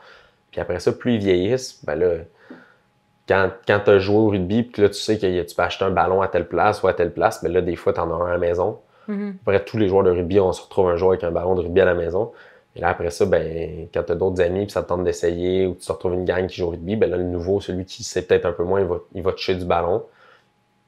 Puis jusqu'à un certain âge, c'est pas si compliqué. On a des coachs qui est là à côté puis qui expliquent, qui arrêtent le jeu, qui ralentissent un peu le jeu pour qu'il se place. Fait non, moi, je trouve que le ballon fait plus peur quand on est habitué de jouer d'une certaine façon, tandis que les jeunes, ils sont pas encanés dans un type de jeu. T'sais, comme je disais, pour un jeune, il y en a beaucoup qui savent c'est quoi le rugby parce qu'ils ont vu des highlights sur YouTube, ce qu'on voyait pas quand on était plus jeune. Mais ils se disent pas « Ah, c'est du football avec pas d'équipement. » Fait que quand tu leur dis « Il faut que tu fasses des passes vers l'arrière », pour eux autres, c'est juste comme « OK, il faut que je fasse des passes vers l'arrière. » Il n'y a pas déjà des cadres dans la tête. Fait, mais mettons un enfant qui se dit « C'est quoi le rugby? » Qu'est-ce que tu lui réponds en général? Mais la plupart du temps, on va plus leur faire vivre. Plus que de leur Moi, dire. je fais une définition. Je veux bien, mais t'es comme. Mais la plupart du temps, nous, quand on arrive puis qu'on fait des ateliers, ben là, on commence à faire des passes avec, puis on jase. Puis, de donné, genre, le ballon devient plus aussi bizarre qu'il était. Puis là, tu vas leur faire des petits jeux. Puis c'est pour ça que je dis, on est plus dans des jeux que dans dire comme go, là, on fait des drills de passes. Que de dire le rugby, c'est ça, puis de décrire comment un match se passe. Exact. Si on veut vraiment le montrer, comme je l'ai fait avec une de mes classes, c'est qu'on monte une vidéo, on monte un match, ça ressemble à quoi, on monte des événements. Puis, moi, dans mon école, j'avais invité un de mes joueurs du cégep à venir avec moi faire des ateliers. Fait que, ils peuvent comme comprendre que c'est pas juste le prof qui tripe sur le rugby. Il y a du monde plus jeune, puis ainsi de suite. Fait que ça, c'était cool. Puis, ça permet d'avoir plus d'intervenants puis de créer une dynamique. Honnêtement, pour moi, le rugby, c'est un sport, de combat. Fait que c'est vraiment, tu dois aller vers un combat, mais on cherche, c'est un peu drôle, on cherche à éviter le combat, mais s'il y a à se présenter, il faut être prêt à le vivre. Des fois, on dit que c'est un sport d'évitement, mais c'est pas vrai parce que ce qu'on apprend le mieux à faire, c'est d'empêcher l'autre de nous éviter. Fait quand tu es à l'attaque, tu veux éviter les gens, quand tu es en défense, tu veux surtout pas qu'ils t'évitent. Fait que c'est un bon sport de combat, puis c'est surtout la fratrie qu'il y a dans l'équipe. Ça nous a vraiment marqué. Le mot qui m'était venu en tête, c'était camaraderie. C'est un mot que ma soeur adore. Puis elle cherchait ça dans sa vie. Un jour, elle m'a dit, Marc-Claude, je veux un esprit de camaraderie dans ce que je fais dans sa communauté. Finalement, C'est ça, c'est elle qu'on va aller voir. Moi, Fils, on va aller la voir dans l'Ouest. Puis c'est un plus petit village. Puis elle sent qu'elle a eu ce sentiment-là de communauté qu'elle recherchait. Mais fait que le mot camaraderie m'est venu en tête quand on est allé jouer au rugby. Puis j'étais impressionnée. Parce qu'il y a c'est ça, chaque, je trouve, sport a une certaine essence. Puis le niveau de coordination entre les joueurs va être différent. Mais le rugby, on dirait qu'il faut que tout le monde avance ensemble. C'est drôle, mais c'est en défense, c'est notre concept, c'est que tout le monde doit faire un mur, fait qu'on est tous sur la même longueur d'onde. Puis moi, le flash que j'ai eu quand j'étais en France, c'est t'arrives à ta pratique, tout le monde se serre la main, ça va, tout le monde se parle, t'as un petit temps où tout le monde se parle entre eux. Fait que tu crées une certaine essence. Nous, après la pratique, on prend un verre, on est tous ensemble, puis on parle, puis ça, puis ça fait qu'il y a un esprit d'être soudé. Puis sur le jeu, ben t'es là pour ton coéquipier. Ton coéquipier se fait plaquer, il faut que tu vas le protéger. Fait que t'es pas juste comme il a pas fait sa job. Non, il a pas fait sa job, je m'en vais l'aider. Puis à l'inverse, je fais confiance qu'il va faire sa job. Fait que notre sport nous oblige à faire cette dynamique-là. Puis après ça, moi, de la façon que je l'ai vu, puis c'est une des raisons pourquoi j'étais avec le Parc olympique, c'est que c'est un club avec qui j'ai retrouvé cette dynamique-là que j'avais avec mon club à Sherbrooke. Puis il y en a là-dedans, on a un qui son enfant a des problèmes de santé, mais on s'est tous relayés ensemble pour aller faire genre un don de placement en équipe, puis on en reparle encore. Puis c'est tout ça, à chaque fois que quelqu'un a besoin d'aide, on est là derrière, puis on s'aide. Puis c'est comme ça pour, je dirais, la communauté rugby. Sur le terrain, pendant les 80 minutes, ça veut pas dire que le gars en avant de moi, je l'apprécie. Mais après, ben, on va se voir, on va se parler, puis même, c'est comme une coutume de comment tu t'en vas offrir un verre à celui qui porte le même numéro que toi à la fin d'un match. Ah ouais, OK. Fait que, tu sais, on est vraiment dans cette dynamique-là. Puis, tu sais, des fois, ben, tu sais, c'est quand même vrai, c'est l'opposant que tu as le plus souvent sur un terrain toute la game. Fait qu'à la fin, tu t'en vas le féliciter de son match, on prend un petit temps pour jaser. Puis ça diminue les tensions. Tu sais, moi, je me souviens d'une game de hockey, le gars m'avait fait un coup dans le dos, j'arrive chez nous, j'étais à la fin de la game, je le vois genre d'investiable, puis je suis comme, on va régler le problème là, mais là, il l'a pas au rugby. C'est comme tu débarques du terrain, on chill. C'est sûr, certain que des fois, il y a des petites...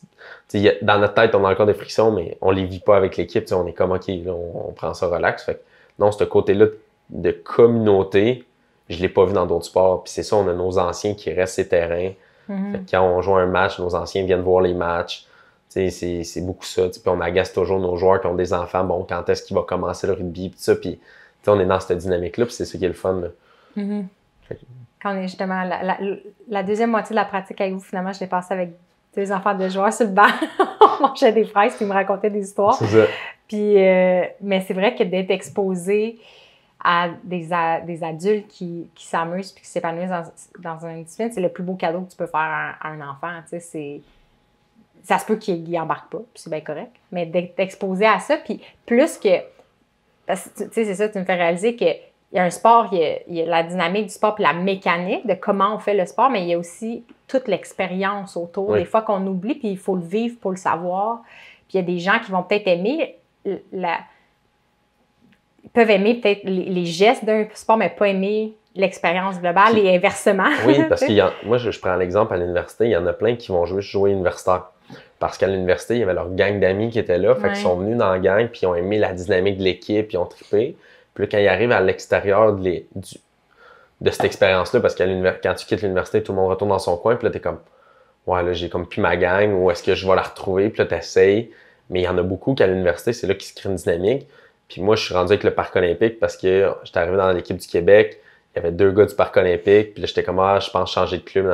Puis ils font, viens-t'en au parcours. Puis je me suis super gros amusé avec eux. Puis quand j'étais arrivé dans l'équipe, ben, j'ai été bien accueilli. Fait que c'était encore plus le fun. Puis c'est la même chose que j'inculque à mes joueurs au cégep.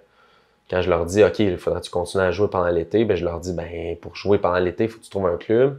Faut que tu trouves un club que tu aies du temps de jeu. Puis après ça, ben, il faut que tu t'aimes le club. Là. Si tu arrives dans un club et tu fais comme, ouais, je joue, mais je parle pas à personne, je fais du in and out, mais c'est pas la même dynamique. Là, fait que c'est un peu plus ça, je te dirais que il faut que l'expérience de jeu soit là.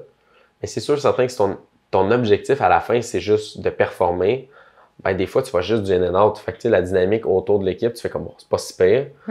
Mais à un moment donné, à un certain âge, tu fais comme, OK, là, même si tu veux performer, tu vas rester avec l'équipe, tu vas créer une communauté, tu vas créer une dynamique. Puis nous, c'est ça qu'on vit. Puis nous, on a plein de monde qui viennent des mêmes écoles, des mêmes coin, fait que c'est encore plus facile que la dynamique soit là. C'est beau de voir qu'il y a une certaine culture, puis que vous avez des façons de la préserver, puis aussi c'est ça, de populariser votre sport. Puis je pense que, je t'ai entendu dans une entrevue, je pense que tu faisais une mise à jour annuelle pour le cégep André Laurando, là, sur votre saison sportive. Là. Je sais pas si c'était comme... Exact, ouais. Puis j'ai cru comprendre que tu encourageais aussi fortement les joueurs à s'impliquer dans leur communauté de différentes façons. Mais tu sais, en tant que tel, nous, on l'a vécu cette année. On s'est fait approcher par le rugby pour aller faire, je pense, les fêtes de Montréal qu'il y avait comme au parc Jean-Drapeau. OK. Fait qu'on est allé faire du rugby là avec les jeunes. Moi, je les ai formés à ce qu'ils fassent du rookie rugby aussi pour qu'ils puissent s'impliquer avec les jeunes dans leur coin. Parce que des fois, c'est cool que tu joues au collégial, mais ton école secondaire ou ton école primaire où tu es allé, tu peux aller voir ton prof, faire comme hey, je peux faire une clinique ou deux, puis ça te tente un an. Et pour ça, il faut que tu aies des outils. Fait qu'on a essayé le plus possible de leur donner des outils. Puis après ça, l'idée, c'est que le rugby, c'est pas juste le rugby, c'est aussi le côté humain. Fait que des fois, on essaie d'avoir des engagements, puis la plupart des clubs ont un engagement. Nous, on a fait avec le Parc olympique, on a une banque alimentaire qu'on va aider à quelques fois pour faire les paniers de Noël. On les a aidés pendant le COVID, on les a aidés à comme réaménager leurs locaux. Mais ça, c'est des façons de redonner à la communauté, puis ça reste dans la fratrie en soi. Fait que, moi, je veux que les jeunes aient le goût de faire ça, parce qu'après ça devient plus facile. Je veux pas leur tordre un bras pour faire comme là, tu viens de nous aider. C'est pas obligatoire. Non, c'est ça. C'est pas... Mais tu sais, c'est un peu plus ça. Puis tu sais, moi, mes plus belles expériences avec mes équipes, ça a toujours été ça. T'sais, on a fait Nez Rouge, on a fait plein d'autres choses. Puis tu sais, à un moment donné, tu te crées une dynamique, tu es avec ton équipe. Fait qu'en plus, tu es avec ton équipe, tu t'aides du monde, ça te crée des belles histoires. Puis tu sais, ça reste des amis puis des personnes que tu veux garder dans ta vie tout le temps parce que t'en as vécu des choses là, avec eux. Fait que ça, c'est de quoi que j'essaie d'inculquer le plus possible à mon équipe. Puis même les bad luck ou les mauvaises expériences, souvent, c'est ce qui me marque le plus. Puis on en rit après. C'est le coup, des fois, c'est pas toujours le fun. Mais justement, de vivre des expériences à dehors du terrain ou même de vivre des difficultés sur un terrain, ça rapproche les gens d'être de surmonter l'adversité ensemble. Ça rapproche énormément. Puis de voir les gens, même sous leur mauvais jour, je pense qu'il y a une richesse émotive aussi qu'on vit sur un terrain de sport, des fois qu'on ne vivra pas dans une vie de bureau. Non, puis c'est une passion qu'après, tu sais, la plupart du temps, quand tu fais un sport pendant X nombre d'années, c'est une passion. Puis après ça, tu es capable de comprendre le dévouement, puis les sacrifices, tout ça qu'il te faut pour faire vivre de cette passion-là ou de pouvoir t'épanouir là-dedans, que des fois, tu n'as pas quand, je veux dire, ta routine, ça a toujours été de faire du 8 à 4, puis que tu n'as pas eu de challenge, que ce soit dans un sens ou dans un autre. Parce que, tu sais, je parlais avec une de mes amies par rapport à ça, puis elle me disait, tu sais, tout le long de notre école, on apprend à genre vivre de nos passions. On dit là, si t'es passionné de quoi, faut que tu pousses, mais dès qu'on tombe dans un moule, on se fait dire, OK, va dans le moule, puis il faut que tu tiennes le moule. Mais dans les sports, c'est une façon des fois de s'épanouir que, il y a personne qui va te dire, OK, il faut vraiment que tu joues de telle façon. Si tu joues d'une autre façon, puis que t'es vraiment bon, il y a personne qui va venir te dire, là, finalement, il faudrait que tu reviennes au plan de match. Mais pour l'art, c'est la même chose. Mais tu sais, quand tu vis ça, après ça, de te dire, OK, dans ma business, dans mon autre chose, bien, il faut que je passe tant d'heures à travailler sur mes choses puis à développer ces affaires-là. Mais tu sais que ça va être payant parce que tu l'as déjà vécu dans un sport.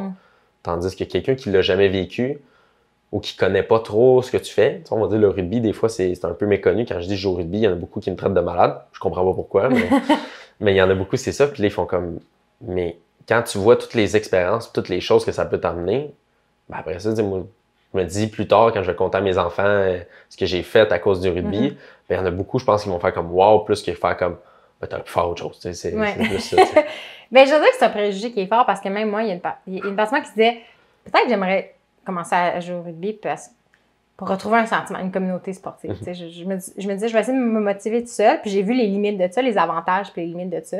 Puisque le sport solo ou les choses autodirigées, il y a une grande liberté. Puis il y a certaines activités qui peuvent se faire n'importe où avec peu d'équipement. Mais je me rends compte aussi que le sentiment de communauté, des fois, on peut le vivre ailleurs. Puis je me suis dit, je jouerais-tu au rugby? Puis c'est vrai que la première raison, c'est les choses que tu as nommées tantôt. J'ai peur d'être complètement perdue sur un terrain, parce que ça va aller trop vite, puis j'ai peur de me blesser. C'est vraiment des craintes que je me suis dit, peut-être que je ferais mieux d'aller vers une discipline qui est plus mollo. Puis c'est quand même à peu près les deux choses qu'on essaie le plus d'adresser, en fait. Puis de briser un peu chez les gens.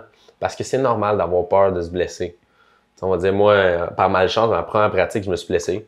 J'ai reçu un plaqué dans la cuisse, j'ai commencé à boiter. Puis à la deuxième fois, j'ai fait comme, OK, là, faut que je fasse un choix. Soit je vis de la blessure, puis je me dis, OK, je vais avoir peur, j'y vais all-in. Puis j'ai décidé d'aller all-in. Fait que moi, comme un de mes amis a déjà dit, je donne mon corps à science quand j'embarque sur un terrain. Là, peu importe ce qui va arriver, ça arrivera.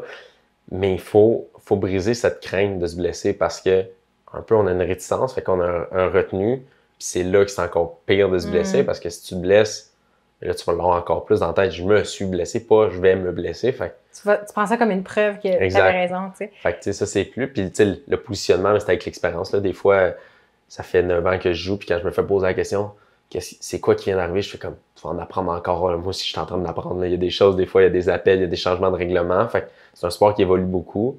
Mais si tu sais où te placer, puis que tu es capable un coach ou un entraîneur est capable de te mettre en confiance sur le contact, après ça, c'est le fun. Mais si la peur est là, moi, la plupart du temps, je conseille moins d'aller sur un terrain si t'es craintif.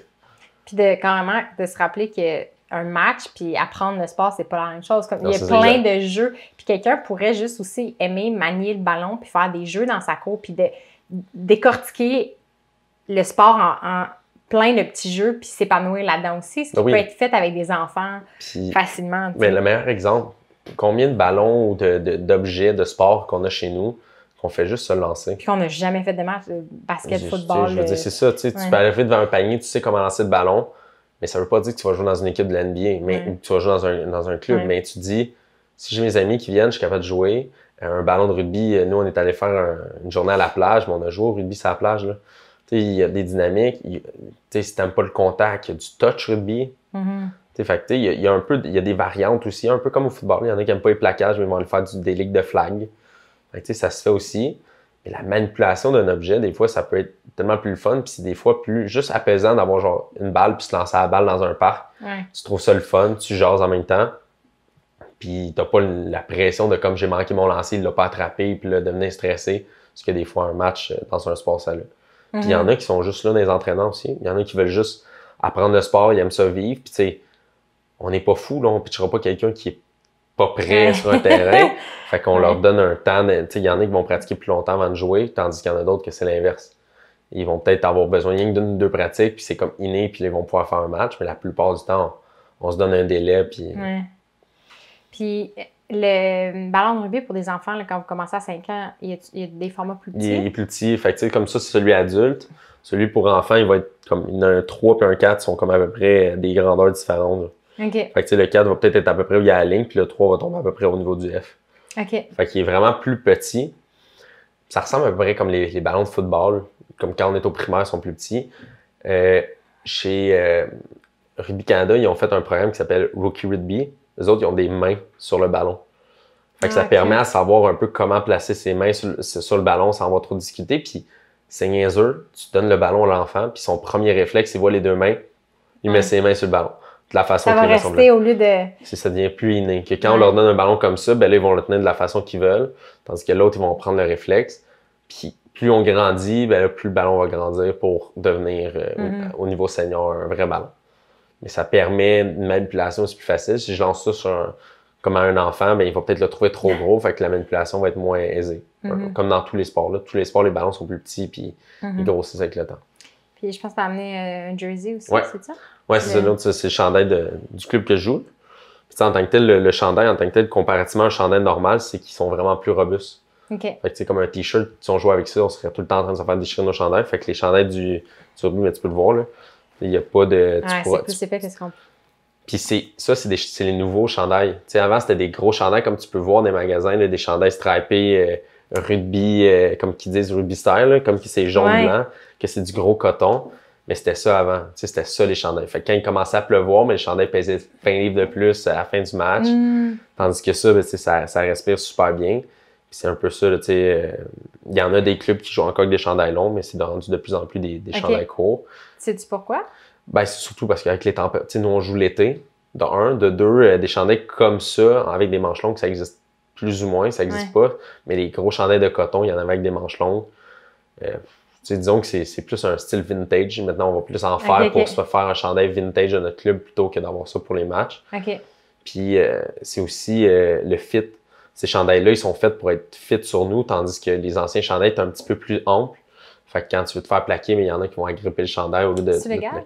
Oui, Okay. t'as le droit d'agripper le chandail, c'est juste que le chandail, il faut que tu l'agrippes pour te l'emmener pour le plaquer. Tu peux pas le tirer par le chandail puis le lancer au sol. Ça, t'as pas le droit. Fait que c'est des petites nuances que le monde ont, mais non, nos chandails, c'est à peu près tous ça maintenant, des chandails comme ça, plus robustes un peu, puis qui respirent aussi. J'avais lu l'histoire le mois dernier, j'ai lu l'histoire de Patagonia. Puis le fondateur, lui, c'était un maniaque d'escalade, puis il était allé chercher les chandails de rugby, puis il l'a amené dans le monde de l'escalade parce qu'il s'est rendu compte à quel point c'était résistant, en fait. C'est ça. Le chandail de rugby, je te dirais qu'il commence à être, qui est utile pour beaucoup d'autres sports, qu'il y a un côté plus robuste. Puis il y a beaucoup des fois, les compagnies qui font les chandails de rugby vont faire comme l'Australian Football League, ben, c'est à peu près les mêmes marques qui vont le faire ou des choses comme ça parce que ça reste des chandails qui sont robustes. Puis je veux dire, tu veux pas changer tes chandails à chaque année. Pour nous, là, pour le côté budget, on n'aurait pas ce budget-là. Puis au niveau professionnel, ben oui, ils le font, mais c'est plus pour des aisances puis qui peuvent se le permettre. Mais ton maillot, tu vas l'avoir plusieurs années. Surtout que si tu joues toujours en même position, tu as toujours le même numéro. À peu près, oui. Mais la plupart du temps, on l'a pas à nous. Ça, c'est parce que nous, on en a refait faire puis j'en ai acheté un. Okay. Mais sinon, les maillots, pour nous, la plupart du temps, sont au club. À part, c'est un gabarit qui est un peu différent du gabarit du poste que tu étais. Parce que des fois, je prends l'exemple, il y a 2 ans, le joueur qui joue à ta position, il était 3 fois ta largeur d'épaule. Ben, ils ont fait un chandail pour qu'il puisse rentrer dedans. Puis là, maintenant, cette année, c'est toi qui rentres dedans. Fait que ça se peut que tu ressembles à un écureuil volant quand tu joues avec. Fait que dans ce temps-là, des fois, comme moi, c'est un avantage d'en avoir un. Mais pour d'autres, à l'inverse, parce qu'ils sont plus costauds que lui d'avant. Fait que la majorité du temps, on n'a pas besoin d'avoir notre chandail. C'est l'équipe qui gère l'équipement. La seule chose qu'on va avoir à nous, c'est nos shirts de rugby puis nos crampons.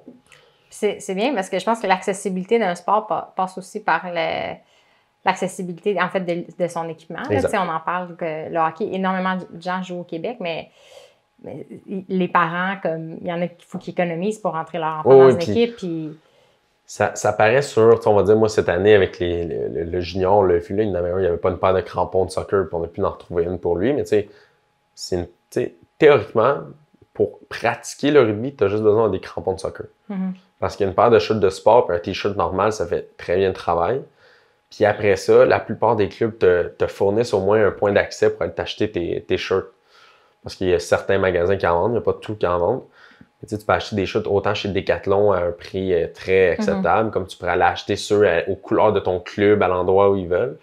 Mais sinon, le chandail, c'est eux qui le fournissent. Si tu veux des protections, c'est toi qui vois si t'en veux, mais tu peux jouer sans aucune protection. Fait. La seule chose que tu as besoin aussi, c'est un protège-dents. On essaye le plus possible que tout le monde l'aille. Des fois, c'est une habitude. Il y en a qui... Ça reste quand même que c'est un sport très cardio, fait qu'il y en a qui trouvent qu'ils ont de la misère à parler ou ils ont de la misère à respirer avec ça. Mais on essaie le plus possible. Shirt, crampons, puis protège-dents. J'ai l'impression que c'est une des raisons, c'est la hausse en popularité du soccer parce que c'est tellement accessible aussi. Là, j'ai l'impression, je ne sais pas ce que tu vois dans les cours d'école, mais nous, c'était quand même assez populaire notre génération. Mais est-ce que les jeunes en ce moment, vu qu'il y a l'impact à Montréal, est-ce que tu sens que ça l'a... C'est pas l'impact. Honnêtement, Non? J'aurais pensé que ça l'aurait inspiré. Moi, c'est rare que j'entends genre je suis Samuel Piette ou j'entends plus comme Ronaldo, Messi. Puis les joueurs pros, on entend encore plus parler. Tu sais, je pense que même la France qui a gagné avec des joueurs français, ça l'a aidé, là, tu sais, des Mbappé et tout ça, ça l'a aidé à populariser. Mais dans une cour, le soccer, je pense qu'il va toujours rester populaire parce que c'est facile de jouer. Tu pitches un ballon dans une cour et tu es capable de faire un sport. Tandis que, tu sais, comme le hockey, il faut que je sorte les buts, il faut que je sorte les bâtons, si on veut des goalers, il faut que je mette des équipements. Le goaler, au soccer extérieur, il se met une paire de mitaines d'hiver puis il vient de se trouver ses gants. Fait que, non, pour ça, je trouve que c'est aussi populaire. Dépendant des quartiers que tu es aussi, c'est quand il y a des personnes qui viennent de l'extérieur, qui viennent de l'étranger, ben le soccer, c'est populaire dans à peu près tous les pays. Tandis que le hockey, c'est pas populaire quand tu s'en vas jouer dans certains sports ou on va dire comme le rugby, ben quand on a des jeunes qui viennent de la France, des fois, eux, ils ont touché des ballons, mais le Québécois, lui, il l'a pas touché, fait qu'il comprendra pas non plus. Fait que c'est un peu ça. Je te dirais, le soccer, c'est un sport qui est assez facilement rassembleur derrière ça. Puis c'est vrai que ça reste accessible. T'as pas besoin de beaucoup d'équipement. Puis c'est pas un sport qui coûte énormément en coût pour l'instant. Peut-être qu'un jour, ça va augmenter dépendant des situations. Nous, le rugby, pour les enfants, c'est pas si cher non plus. C'est accessible. C'est plus, faut savoir où ça se fait. Fait que, nous, à Verdun, on en a, il y en a à Sainte-Julie, il y en a un à Montréal, mais il n'y en a pas, puis il y en a à d'autres endroits, mais il n'y en a pas énormément d'endroits qui en font. Puis c'est ça qu'on essaie de populariser. On fait des interventions d'un camp de jour, ces choses-là, pour qu'après les jeunes puissent faire comme hey, j'ai un spot où je peux en faire. OK, je comprends. C'est plus ça le défi pour nous. Là. Puis c'est l'accessibilité, c'est plus dans l'accessibilité dans les endroits où en faire, plus que par le coût de l'activité. Tandis que le soccer, tu sors dans ton coin de rue, tu tournes dans un coin de rue, il y a un terrain de soccer, puis tu vas voir quelqu'un, tu vas faire comme hey, c'est où qu'on joue au soccer ici, puis tu vas trouver l'info tout de suite. Puis rugby, vous jouez sur quelle grandeur de terrain? Parce que c'est... C'est la grandeur d'un terrain la vraie grandeur, c'est comme un terrain de soccer, mais avec les embus de football. OK. Fait que comme nous, le terrain où on était pour la pratique, c'est tout le terrain qu'on utilise pour un match. Puis c'était un terrain de... Comme de football. D'abord, vous jouez grandeur soccer. Ouais, avec les embus en plus. Fait que souvent, au Québec, les terrains sont multisports, c'est ça? C'est qu'il y a les lignes et de soccer et de football, fait que vous pouvez jouer Nous, où on était, il y avait même les lignes de rugby. On est comme un des terrains que les lignes sont déjà faites. Il y a des places que c'est du terrain naturel, fait que c'est déjà des terrains de rugby. Fait qu'aux bonnes grandeurs. Puis après ça, ben des fois, c'est dépendant de l'espace, les terrains sont un petit peu moins larges. OK. La longueur, la plupart du temps, est pareil, mais des fois, c'est la largeur. Il y a des terrains, c'est parce que c'est des vrais terrains de football, mais il n'y avait pas de terrain de soccer dedans. Fait qu'il est pas on perd peut-être le pied de largeur de chaque côté. Mais c'est ça. La plupart du temps, ça tourne alentour d'un terrain de football de grandeur. Fait que ça vous aide dans le développement du sport parce que je pense, mettons, ici, dans le fond, on habite à côté du Parc Jarry, puis le cricket, il y a de plus en plus de monde qui joue au Parc Jarry. À Parc Extension, je pense qu'il y a une grande communauté asiatique. Puis je me dis, le développement de leur sport, eux, vont aussi être limités sur les endroits où ils vont être capables de jouer parce qu'ils ont besoin de très, très grandes superficies. Fait que c'est quand même encourageant de savoir que le rugby peut s'insérer là où il y a déjà certains plateaux sportifs, tu sais. Oui, puis tu sais, puis l'autre avantage, c'est qu'ils sont un peu comme le soccer, plus t'es plus jeune, plus le terrain est petit. Fait que tu sais, comme notre terrain pour le U5, U7, il n'est pas de la même grosseur que pour nous. Fait qu'on est capable de s'installer des fois sur des terrains qui sont beaucoup plus petits pour pouvoir faire les activités avec les jeunes. Puis quand on grandit, on agrandit les terrains. C'est sûr certain qu'à un moment donné, quand on arrive dans des ligues, on veut des terrains qui se ressemblent en grandeur. Parce que des fois, il y a des terrains que tu le sais que le terrain, en arrivant sur le terrain, tu fais comme il est un peu plus petit, mais c'est comme c'est correct. On essaie le plus possible que ça soit uniforme partout. Ouais. Au niveau universitaire, la majorité, ils jouent sur leur terrain de leur équipe de football. Fait on joue avec les terrains de football la majorité du temps. OK. Puis sinon, au secondaire, tu vas avoir des ligues qui vont se jouer sur des demi-terrains. Il y en a d'autres qui vont juste des terrains complets, mais au secondaire, la plupart du temps, ils vont juste sur des terrains aussi. Quand tu parles de demi-terrain, y a-t-il des versions simplifiées? Parce qu'on s'entend que réunir, c'est quoi? Il y a 15 joueurs d'une équipe. 15 joueurs sur le terrain, 15 joueurs de l'autre équipe. C'est ça. En même temps, en plus, vous avez des gens sur les bancs pour le banc pour les blessures, les rotations, etc. Fait que c'est quand même énormément de monde. Ça doit être une des plus grosses équipes sportives, en fait. En tant que tel, je pense qu'on était à peu près l'équivalent. C'est vrai, football, ils sont aussi vraiment... Football, c'est plus gros parce que c'est des unités qui embarquent sur le terrain. Nous, je te dirais qu'en termes de nombre sur le terrain en même temps, à part, on va dire, des jeux des sports particuliers qu'on peut voir dans certains endroits du monde, on est à peu près, je pense, dans ceux qui ont le plus de monde en même temps sur le terrain. Mais après ça, il y a des variantes. Il y a du rugby à 13, à 12, 10, 7. Au hockey, c'est un peu ça. Là, il y a du... C'est quoi le plus petit au hockey? Là? Mais tu peux avoir du 3 contre 3 au hockey. Mais aux Olympiques, tu as du rugby à 7. Aux Olympiques, tu as le rugby à 7. La seule différence, c'est qu'au lieu... Je pensais que vous n'étiez pas aux Olympiques. Non, mais je pensais que c'était... le temps de repos entre les matchs était trop grand pour le format olympique. Oui, je pensais que c'est pour ça qu'on ne fait pas du 15. Parce que du 15, c'est des 80 minutes. Le rugby à 7, c'est 14 minutes. C'est une demi de 7, une pause d'une minute, puis un autre 7 minutes. That's it? Parce que c'est tellement exigeant aussi, c'est ça? Oui, mais c'est ça, c'est le même terrain, mais 7 de chaque côté.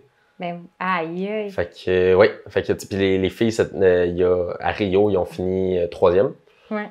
Fait qu'ils ont gagné. Puis là, ils visent encore plus haut l'année prochaine, parce que c'est pas cette année. Mais c'est ça. Oui, on est à 7, ils l'ont fait parce que c'est ça. C'est un format qui s'applique sur un tournoi. Il y a des tournois un peu partout dans le monde de 7. Puis que c'est ça. D'habitude, tu as comme 2-3 matchs dans la journée. Fait que tu vas puis on est à la place d'être une équipe de comme nous, on peut aller jusqu'à 25 comme sur le bord du terrain avec les joueurs sur le terrain. Mais là, on va peut-être être 12. Fait que t'en as 7 sur le jeu, t'as 5 changements sur le côté, puis tu peux jouer avec ça.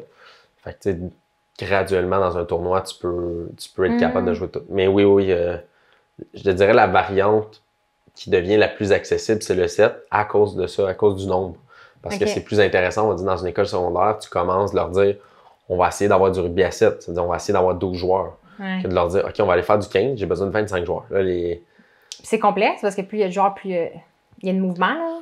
Mais plus il y a de mouvement, plus il faut que tout le monde soit prêt à jouer.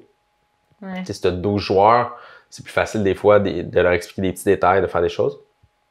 Puis ainsi de suite, mais on essaie le plus possible d'emmener vers le 15 parce que c'est ce qu'on essaie de jouer le plus possible ici.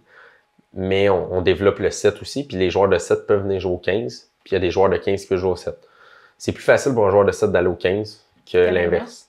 Parce qu'on est comme les gabarits pour jouer au 7 sont capables de jouer au 15.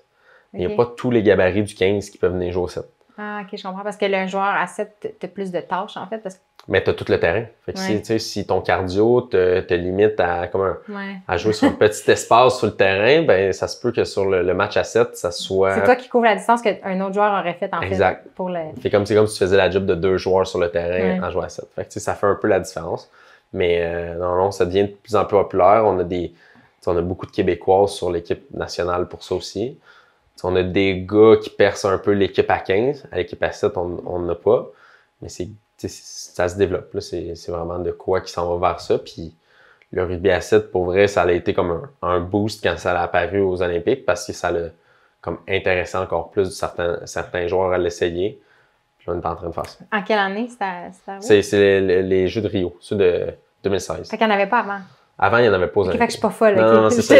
J'étais là, où j'ai l'histoire qu'il y en avait pas encore. C'est juste en 2016 qu'il y en a eu. Avant ça, c'est comme longtemps avant, il y avait déjà eu du 15, mais c'est il y a longtemps. Mais tu sais, à part ça, on a des Coupes du Monde qui apparaissent de temps en temps. RDS, la plupart du temps, les couvre à ce moment-là.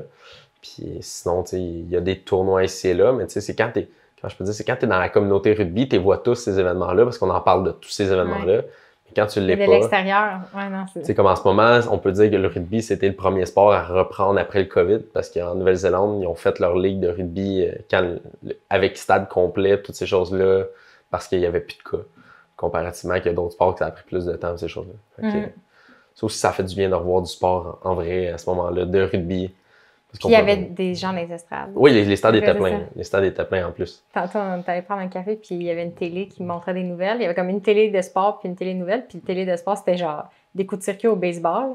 Puis, tu sais, comme la caméra fait un zoom dans la foule, mais c'était genre des mannequins avec... Je pensais que c'était juste des cartons, là, mais là, c'était comme un mannequin avec une casquette puis un jersey.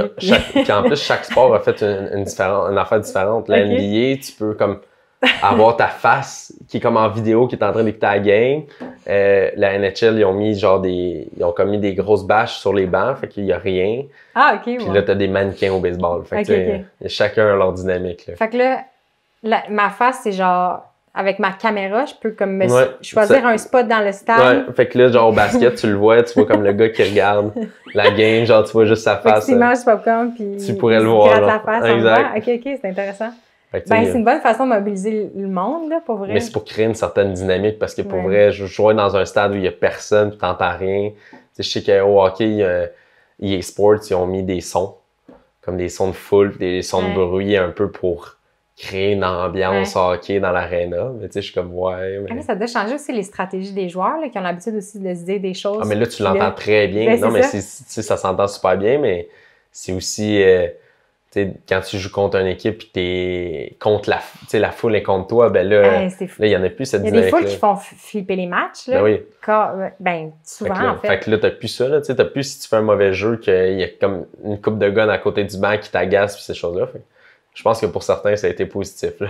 Je suis curieuse de voir comment il y a sûrement certains athlètes qui vont être meilleurs sans la foule parce qu'il y a une pression de performance avec la foule. Puis il y en a d'autres que je suis sûre qui s'énergisaient de la foule puis qui vont peut-être moins performer. Il y a ça, puis il y a aussi que c'est une bulle en ce moment dans les sports. À part le baseball, là, tous les autres sports, c'est des bulles. Fait que t'es comme dans ton mindset de match, puis tu peux comme être resté concentré. T'as pas comme... Tu reviens pas à la maison, tu te chicanes et t'as mal dormi, ces choses-là. Tu es tout le temps dans la même routine. Fait que pour certains, c'est optimal. Pour d'autres, c'est que s'il se passe de quoi à l'extérieur de la bulle puis qu'ils le sachent, on va dire, il y a des joueurs qui sont sortis parce que leur enfant avait de quoi. Mais là, t'as plus la tête à la game parce que là, tu te dis, je suis pas à la maison, je peux pas savoir si tout va bien. Fait que tu te crées une dynamique. Quand tu dis c'est une bulle, c'est que... Ils sont dans, comme, on va dire, là, pour la NNH, ils sont dans 2 villes. Ils sont dans 2 villes où ils sont... Les joueurs sont isolés de leur famille pour éviter la contamination. Exact. OK, puis t'as pas le droit de sortir de l'hôtel. Si tu sors de l'hôtel, à part pour jouer, si tu sors de l'hôtel, on va dire, pour aller faire un rendez-vous médical, mais là, t'es comme une semaine à devoir faire comme 5 tests, puis il faut que les 5 journées de tests soient négatifs pour pouvoir venir. OK. Fait que, c'est une dynamique qui peut être positive comme négative. Ah, c'est intéressant. J'ai hâte de voir ça va être quoi la suite de ça. Puis, si un adulte aimerait commencer comme initier ses enfants, puis comme tu dis, le sport est en développement, fait qu'il n'y a pas nécessairement de club à côté de chez lui, qu'est-ce qu'il peut faire à la maison? Qu'est-ce que tu recommanderais comme premier pas, en fait? Ben, honnêtement, la première chose, c'est d'avoir un ballon. Que ça soit, même ça peut être un ballon de football, c'est juste de faire des passes comme au rugby. Fait que, tu sais, de le tenir à 2 mains, de faire une petite passe. Juste ça va déjà l'initier. Parce que le ballon de football, il est juste il est un petit peu plus petit, mais il est un peu plus pointu surtout. Fait que, tu sais, pour kicker, c'est moins le fun. Mais sinon, un ballon de rugby, comme chez Decathlon, t'en as à 10$, puis c'est accessible. C'est sûr, certain qu'après ça. Puis après, tu sais, il y a des petits jeux, des petits éducatifs que tu peux faire. L'idée en soi, c'est il y a vraiment le site de Rookie Rugby qui est comme une banque d'informations et de ressources incroyables pour de Rugby Canada. Puis eux, ils ont plein de jeux, il y a plein d'ateliers là-dedans. Génial. Fait que tu sais, quelqu'un qui... C'est sûr certain que toi, tout seul avec ton enfant, c'est un peu plus compliqué. Mais tu sais, avec une petite gang, même si t'as pas toutes les connaissances de rugby, t'es capable de faire des jeux qui peuvent intégrer les jeunes là-dedans. Fait que, tu sais, moi, on va dire, il y a des jeux qui sont super compliqués, comme il y en a d'autres que ça peut être un super simple. Ça peut être une course à relais où je botte le ballon, je dépose le ballon, je cours d'une certaine façon. Puis ça l'intègre toutes les facettes du rugby, sans dire exactement on joue au rugby aujourd'hui. Puis après ça, ben des fois, c'est juste en allant sur Internet, surtout avec Rugby Québec, mais en leur écrivant un courriel, eux, ils vont mettre tout ça en lien avec les bonnes personnes pour que ça progresse.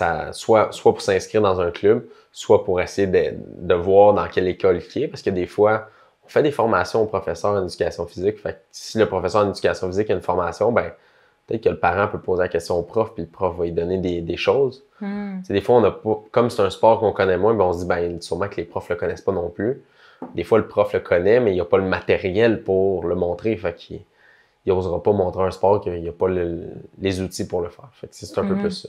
Puis l'enfant aussi, de se rendre compte que l'enfant, si ça pique sa curiosité, il peut aller voir son prof d'éduc et lui dire hey, on peut-tu essayer ça? Puis si le prof d'éduc se le fait demander par plusieurs personnes, ça va peut-être lui donner envie de l'intégrer dans... T'sais, moi, on va dire, à mon gym, on met un ballon sur le... Après qu'on l'avait fait, on avait laissé un ballon sur le rack des ballons pendant les jeux libres. Puis les jeunes le prennent de temps en temps puis ils se font des passes. Là. Fait que ça reste inculqué. Quand ils ont le goût, ils vont le faire. Puis c'est quand même un sport, quand tu regardes des vidéos sur Internet, qui est quand même très spectaculaire à voir. Fait que il y a beaucoup de jeunes qui sont intéressés quand ils voient ce côté spectaculaire-là. Fait comme, OK, j'aurais le goût de l'essayer. C'est sûr, certains, il y a des choses sur vidéo que je ne veux pas leur montrer en partant, mais il y a des choses qu'ils ont le goût d'essayer. Puis c'est la même chose pour des joueurs avec qui ils jouent, qu'ils ont vu leur idole ou un super bon joueur faire ça. Là, ils sont comme, là, ils l'essaient tout l'entraînement, puis t'es comme, OK, essaye-les, mais pas n'importe quel moment, n'importe quel temps. Mais c'est un peu ça. T'sais, c'est un peu le côté rugby, c'est que il y a des exploits physiques ou techniques que certains font que tu fais comme j'ai le goût de l'essayer aussi, mais pour ça, il faut le pratiquer. Mais les jeunes, d'habitude, ils ont la piqûre à vouloir jouer avec le ballon, à vouloir faire certains jeux. Mais comme je dis, des fois, c'est pas de le présenter comme aujourd'hui, on fait un match de rugby, c'est beaucoup plus comme on fait des petits jeux, on fait des petits ateliers. Puis après ça, ben, peu importe le ballon, ils vont... Tu construis là-dessus. T'sais. Exact, ouais. C'est des petites réussites, des petits moments où ils vont aimer ce sport-là qui va faire qu'ils vont vouloir rester. Si tu le remets dans un match en partant au premier jour puis qu'ils font comme tout, c'est cool que je suis pas à bonne place tout le long, ben c'est sûr que la prochaine fois tu vas dire on fait du rugby, ils vont être comme non, c'est une très mauvaise idée. Fait que, c'est un peu plus ça qui va arriver. Puis c'est vrai, il y a comme une façon d'enseigner certains sports. Là. Je me rappelle le kickball, là, j'étais reconnaissante d'avoir joué au baseball, là, mais il y a du monde que tu te fais tout de suite pitcher en match. J'ai pas souvenir qu'on s'est fait apprendre à kicker ou à se déplacer sur le terrain. Non, là, c'est comme... non, tu te fais montrer genre à jouer au soccer un peu. Puis là, genre, on va dire, je prends l'exemple, tantôt tu disais, genre, le jeune qui tire les pissenlits. Tu sais, t'as joué, t'es défenseur ou gardien, puis il se passe rien de ton côté, tu tires les pissenlits. T'as joué 3 matchs, on va dire, dans 3 cours de soccer, t'as pas tiré un ballon, t'as pas fait une passe. Là, on fait, OK, tu vas jouer au kickball. Puis là, t'as toujours, genre, le plus athlétique qui veut lancer le ballon. Fait que là, il te lance le ballon, t'arrives pour kicker, tu passes dans le beurre, tout le monde rit, tu fais comme, ben, j'ai vraiment le goût de kicker, là. C'est un peu ça, là. Je pense que maintenant, là, je me rends compte à quel point il faut décortiquer des sports complexes à une unité super simple qui devient un jeu. Comme on en parle des fois avec Vince, mais avec Participation, c'est ça qu'on a aimé dans la tournée. On présentait certaines activités physiques, mais pour le football, c'était comme une toile avec un trou, puis les gens devaient juste pitcher dans le trou, puis c'était suffisant, là, juste pour initier un enfant qui avait peut-être jamais touché un ballon, à le mettre dans ses mains. Souvent, l'adulte, le parent donnait un conseil pour le lancer, puis c'était juste comme point de départ, c'est tout ce que ça prend. Une cible, des fois, pour se motiver. Mais tu sais, le football, c'est ça qu'ils sont en train de faire aussi pour les jeunes. Les Alouettes font la tournée du Ultimate Football. Fait que c'est faire comme du Ultimate Frisbee, là, mais avec un ballon de football. Fait que tu sais, ça enlève le concept de genre, faut que tout le monde se place en ligne, tout le monde fasse des tracés. C'est juste, tu cours, je te lance le ballon, tu l'attrapes, t'arrêtes là, puis on continue. Ouais. Puis c'est ça qu'il faut, c'est que Puis je pense que c'était longtemps ça quand on était jeune, c'était comme on se faisait montrer comme la structure du sport en même temps de l'apprendre. Ouais. Fait que tu sais, comme OK, moi je prends toujours l'exemple du hockey. OK, bon ben là, on t'en power play, t'envoies la passe à la pointe va l'envoyer à l'autre, on va tirer au but. Là, quand ton coach, t'es comme ça, la première fois que je patine, j'ai jamais fait de tir. Surtout quand t'as genre 7 ans pis t'es sur la ligne bleue, tu sais très bien qu'elle se rendra pas au but, ou genre c'est bien de l'effort. Mais le coach avait appris que c'était ça, puis c'était son pattern de lui quand il était vieux. Fait que là, il était comme OK, là on fait ça comme ça. Là, t'es comme, mais on peut-tu apprendre à faire des passes? On peut-tu apprendre à patiner? Si je sais patiner, j'ai déjà plus de chances de jouer. Ouais. Mais c'était pas dans les dynamiques. C'était comme, on était déjà dans un plan de match, mais pas les moyens techniques pour le faire. Puis quand tes moyens techniques sont pas là, là tu fais comme, on a une équipe poche. Non, ils sont pas poches, c'est juste qu'il faut qu'ils apprennent à jouer. Ouais. Puis je pense qu'on commence à comme, se créer beaucoup plus de moments où on apprend un geste technique davantage que d'apprendre un sport. Puis c'est pour ça qu'il y a des sports qui s'améliorent plus vite, parce que leurs gestes techniques ou leur acquisition sont moins compliqués parce qu'on les a déjà fait, dans d'autres sports. Fait que ça, c'est intéressant. D'avoir un accent sur la littératie physique, tu sais, Est-ce que toi, dans tes études, quand tu étais prof d'éduc, c'était ça qui était mis de l'avant comme approche? Est-ce que c'était ça, le vocabulaire? Ou? On en parlait, on essaie de le mettre en place, mais des fois, c'est comme notre défaut à nous en édu, des fois qu'on fait notre planification, c'est qu'on commence par le sport qu'on veut montrer pour montrer les gestes techniques. Alors que si on faisait l'inverse, on se disait, ben, je veux montrer des lancers, là, si je montre 4 sports ou 5 sports, ben là, c'est plus facile après de faire comme, eh ben oui, je lance un ballon de football, je lance une balle de baseball, je lance un javelot, c'est tous le même mouvement à peu près. Fait que j'ai pas besoin avec quelques petites variantes, c'est plus facile de transposer d'un sport à un autre. Puis si je dis, OK, on fait de l'athlétisme, puis là, on fait juste du lancer de javelot, puis quand j'arrive au football, là, je dis, ah, c'est comme on lançait un javelot. Ben là, des fois, ils vont peut-être faire comme, ouais, mais j'ai pas l'impression, c'est pas le même objet. Tandis que là, des fois, on peut tout leur montrer. Puis c'est une des choses qui fait que le rugby, il est prôné, il s'est associé avec Tremplin Santé, parce que ça l'amène beaucoup de littératie dans tout ce qu'on fait, parce qu'il y a beaucoup de choses qui sont transposables dans d'autres sports. Puis, pour vrai, la seule différence, on va dire, moi, il y a des sports qu'ils peuvent pas aller chercher dedans, mais jouer à kicker, à faire des passes avec les mains, courir, tout ça, c'est des choses qui se font dans plusieurs autres sports puis qu'on est capable de transposer. C'est sûr qu'après, comme je dis, il y a des règles particulières, mais ça reste la même chose. Puis je crois que plus l'éducation physique va s'axer sur les gestes techniques pour aller vers les sports qu'ils veulent montrer. Pour être autonome après. Exact. Ils vont avoir beaucoup plus de réussite que si on dit, ben moi, j'ai le goût d'enseigner le soccer. OK, bon, mais là, qu'est-ce que je peux montrer au soccer? Puis là, tu trouves les points. Mais tu t'enfermes sur le soccer, tandis que de botter des ballons, mais il y en a tellement des sports où tu peux botter des ballons. Puis il y a des sports que tu n'auras jamais vécu, mais tu vas les vivre parce que tu as botté un ballon. Puis là, quand tes amis vont t'inviter, tu vas comme pas faire comme, c'est quoi ce sport-là? Le rugby, c'est une des choses. Là. Nous, on en avait plusieurs dans mon bac, puis ça a comme créé une dynamique d'apprendre c'était quoi. S'il y a personne qui en parlait, puis on dit juste qu'il y a une équipe, tu fais comme, pas sûr, je vais y aller. C'était un peu ça. Non, puis nous, dans mon bac, c'est ça qu'on a vécu aussi. Il y a une pause, on sort, on lance un frisbee, on sort un ballon de soccer, on fait ça. Comme nos pauses étaient actives. Puis c'est un peu ça qui va faire que dans les écoles, ça va être beaucoup plus facile d'avoir des pauses actives chez les jeunes. S'ils connaissent, ils savent manipuler. Ils savent comment faire quelque chose. C'est ça, s'ils savent manipuler tous les ballons, c'est bien plus facile. S'ils ont un ballon, je prends un exemple, le ballon de ballon chasseur, tu peux l'utiliser pour faire des millions de sports. C'est juste que si tu le vois juste comme étant un ballon de ballon chasseur, ben, quand tu n'as pas le goût de jouer au ballon chasseur, tu le laisses dans le bac, ben, il ne fera pas grand-chose.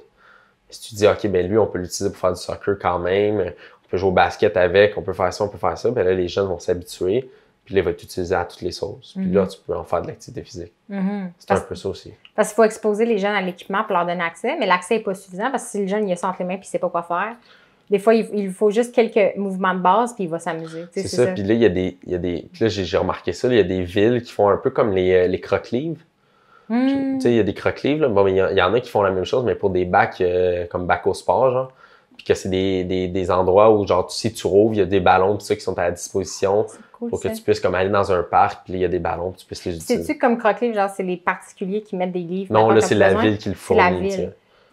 Puis dans le fond, c'est basé sur la confiance que les gens vont le ramener? Ouais, le plus possible. Mais c'est cool, j'espère ça. Ben, tu sais, ça permet au moins des fois d'aller chercher une certaine accessibilité à des sports ou à des activités. Des fois, je prends l'exemple d'un ballon de rugby, ben ça se peut que j'ai le goût de jouer au rugby, moi j'en ai pas, mais je vais pas faire comme OK, on va aller acheter un ballon de rugby. Là. Je pense que mes parents ils feraient comme OK, mais tu connais qui joue au rugby aussi? Ouais. Fait que des fois, genre, il y en a un dans le parc, ah ben là, on va l'essayer, on va le botter, on va le manipuler. Ça devient comme un objet qu'on trouve comme intéressant à tester. Puis après ça, ben, j'ai fini, je l'ai mis, mais je l'ai déjà vu, je l'ai déjà touché, puis après ça, c'est le fun. Fait que la plupart du temps, c'est ça pour beaucoup de choses. Là. Si tu le manipules pas, ben après ça, tu te poses plus de questions. Est-ce que je peux faire ça avec le ballon? Donc, ça devrait être l'inverse. Ah, c'est cool, je vais le regarder. Comment ça s'appelle, la boîte? Mais je sais qu'il y a des villes, c'est comme des services de loisirs qui ont fait comme des genres. Moi, j'appelle ça comme un bac au sport. Là. Comme ils ont repris le concept, en fait. Un peu, c'est dans le même concept, mais tu sais, t'ouvres, puis là, tu vas voir, il y a du matériel sportif qui est là. Puis, tu sais, les responsables, certains responsables qui m'ont dit, ben, t'es obligé de le remplir de temps en temps. Mais on va dire, il peut y avoir des mythes puis une balle de baseball parce qu'il y a un terrain de baseball à côté, comme il peut y avoir un ballon de basket parce qu'il y a un terrain de basket. Tu sais. Ça permet d'utiliser aussi les infrastructures parce qu'il y a des fois, il y a des villes qui mettent des infrastructures, mais les jeunes n'en profitent pas. De un, parce que soit ils n'ont pas le matériel, de deux, parce qu'ils ne savent peut-être pas toutes les utiliser. Je pense pas qu'ils mettraient comme des skates parce qu'il y a un skatepark, mais ça peut être dans cette logique-là aussi. Là. Ouais. Il y a un skatepark, mais je pense que c'est un des sports où tu fais le plus d'essais-erreurs quand tu veux l'essayer. C'est rarement ton père qui va venir te montrer toutes les tricks de skate. C'est toi qui vas les avoir vus, qui vas les avoir essayés. Mais c'est le fun dans ce temps-là d'avoir accès à l'endroit et d'avoir accès au matériel pour le faire. C'est un peu la même chose. Allez-vous distribuer des ballons dans les bacs de loisirs? Mais honnêtement, on l'a fait avec des écoles à Montréal. On arrivait avec les sacs vraiment d'initiation de rugby. Il y a comme 6 ballons, des ceintures pour jouer au flag, tout ça, puis on les laissait. Après ça, c'est à la discrétion du professeur. C'est sûr, certain qu'on veut le faire. C'est juste que c'est frustrant un peu on peut pas forcer non plus le professeur à le faire. De l'autre côté, nous, on est comme, OK, on vous a fourni du matériel, on voudrait que vous l'utilisiez. Mais comme je dis, on peut pas arriver puis aller gonfler les ballons pour faire aujourd'hui tu fais du rugby. Mais on était dans cet objectif-là d'aller porter du matériel à des écoles, de le faire. Après ça, chaque professeur qui est un peu sportif en rugby, la plupart du temps, il achète quelques ballons, il s'équipe ici et là, puis ça fait qu'il y a de plus en plus d'écoles qui en ont. Puis après ça, on peut faire comme il y a les Jeux de Montréal où on va jouer avec des jeunes là-dessus, puis que là, on va pouvoir triper à faire des équipes qui pourraient venir de la Rive-Sud de Montréal. Puis ça crée une culture un peu plus grande. Fait que si on fait un mini récap des points d'accès en fait du rugby pour les enfants, c'est ça. Regardez Rookie Rugby, c'est Rookie Rugby, Rookie Rugby, c'est vraiment le Rugby Canada qui a créé ce programme-là. Ça, c'est une des choses. Sinon, c'est d'écrire à Rugby Québec. Okay. Eux, ils ont vraiment quelqu'un qui est là pour le développement, qui va pouvoir les orienter.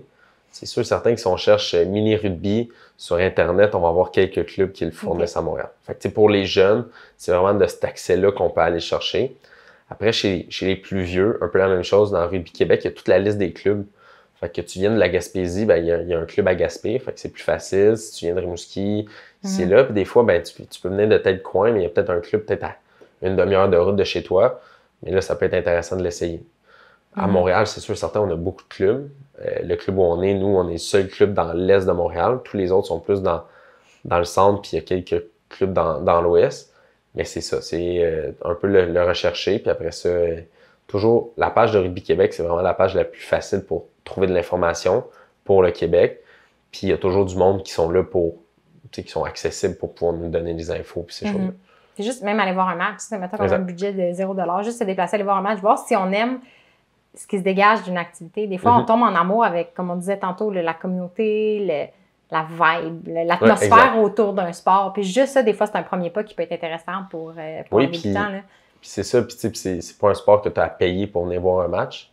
Fait que, ça aussi, ça fait du bien. Des fois, il y a des sports que ça coûte de quoi pour aller voir un match. Fait que déjà là, t'es comme, je suis pas trop sûr si je vais aller l'essayer. Puis en plus, t'arrives pour le voir. Mais non, nous, c'est ça, très accessible. Puis, comme je dis, il y a des matchs un peu partout. Puis sur le site de Rugby Québec, t'as aussi genre les horaires quand il y a des saisons. Là. Il y a un horaire de match à ce moment-là pour voir où est-ce que je pourrais aller voir des matchs. Génial. Ben, on va te suivre, en fait. On va suivre tes multiples projets parce que tu fais plusieurs choses. Puis là, comme athlète, sont finis sur ton parcours d'athlète, toi, toutes les compétitions cette année, y en a-tu qui vont avoir lieu ou c'est tout annulé? En ce moment, pour moi, pour le coaching, on est en attente de voir s'il va y avoir une saison collégiale ou universitaire. Ça, on ne le sait pas. Pour ce qui est du côté athlète, mais en tant que tel, ce qui va arriver, c'est que d'habitude, il y a une ligue à 7, comme des équipes à 7 qui se forment pour l'hiver parce qu'il peut y avoir des tournois. Avant, on faisait un tournoi à New York, on faisait d'autres tournois. Fait qu'on est en train de voir s'il va y avoir saison. Mais sinon, non, tout est sur la glace un peu. T'sais. Ce qui est le problème, c'est que c'est pas juste au Québec. C'est que si au Québec, ça va bien, et que mon tournoi il est à Orlando, puis qu'aux États-Unis, ça va vraiment pas bien. Tu peux même pas passer à la frontière. C'est ça, exact. Puis peut-être que même on va arriver à Orlando, puis on va dire, OK, là, on pourrait aller à Orlando. On regarde les équipes. Il y a 3-4 équipes qui viennent de pays qu'on est comme déjà pas trop sûr si ça va arriver, mais on va peut-être être plus un petit peu plus froid dans ça. Puis on sait pas trop les protocoles, toutes les choses qui vont arriver à ce moment-là. Fait que pour l'instant, tout est sur la glace, on attend de voir. Puis vous pratiquez pour rester en forme. Puis... Exact. Puis en même temps, ça nous permet d'intégrer des nouveaux, puis de pas avoir de pression non plus à ce qu'ils jouent. Parce que des fois, tu te dis, hey, j'ai le goût d'aller jouer, je veux jouer, mais là, ils sont juste dans un mode apprentissage. Puis pour nous, ben, ceux qui sont là, c'est pour se garder en forme. OK. Fait que c'est un peu plus ce qu'on est en train de faire en ce moment.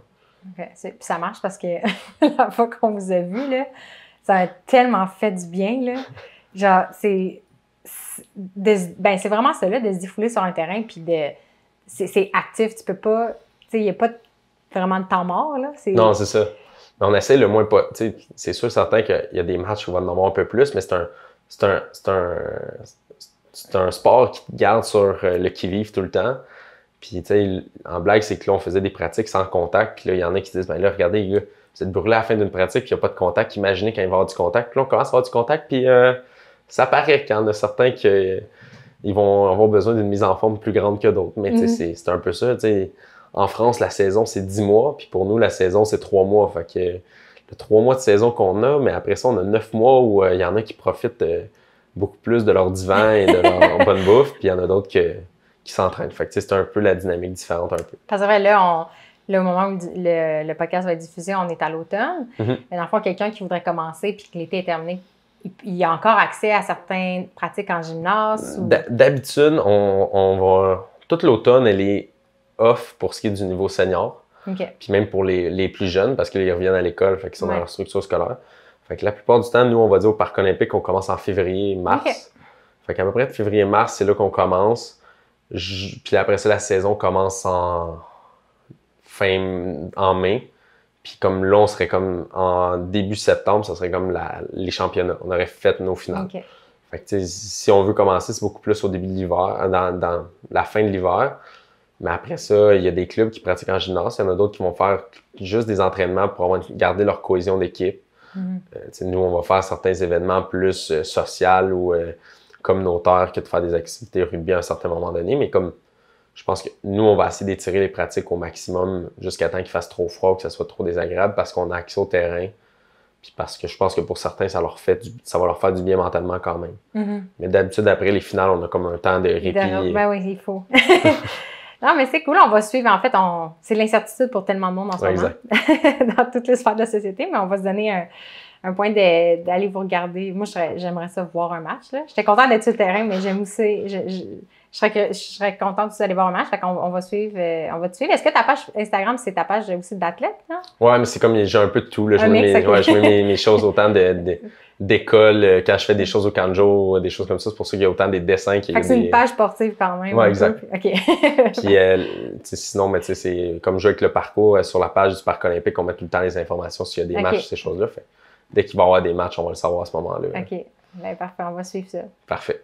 Bon, mais merci encore pour ta présence. C'était vraiment intéressant.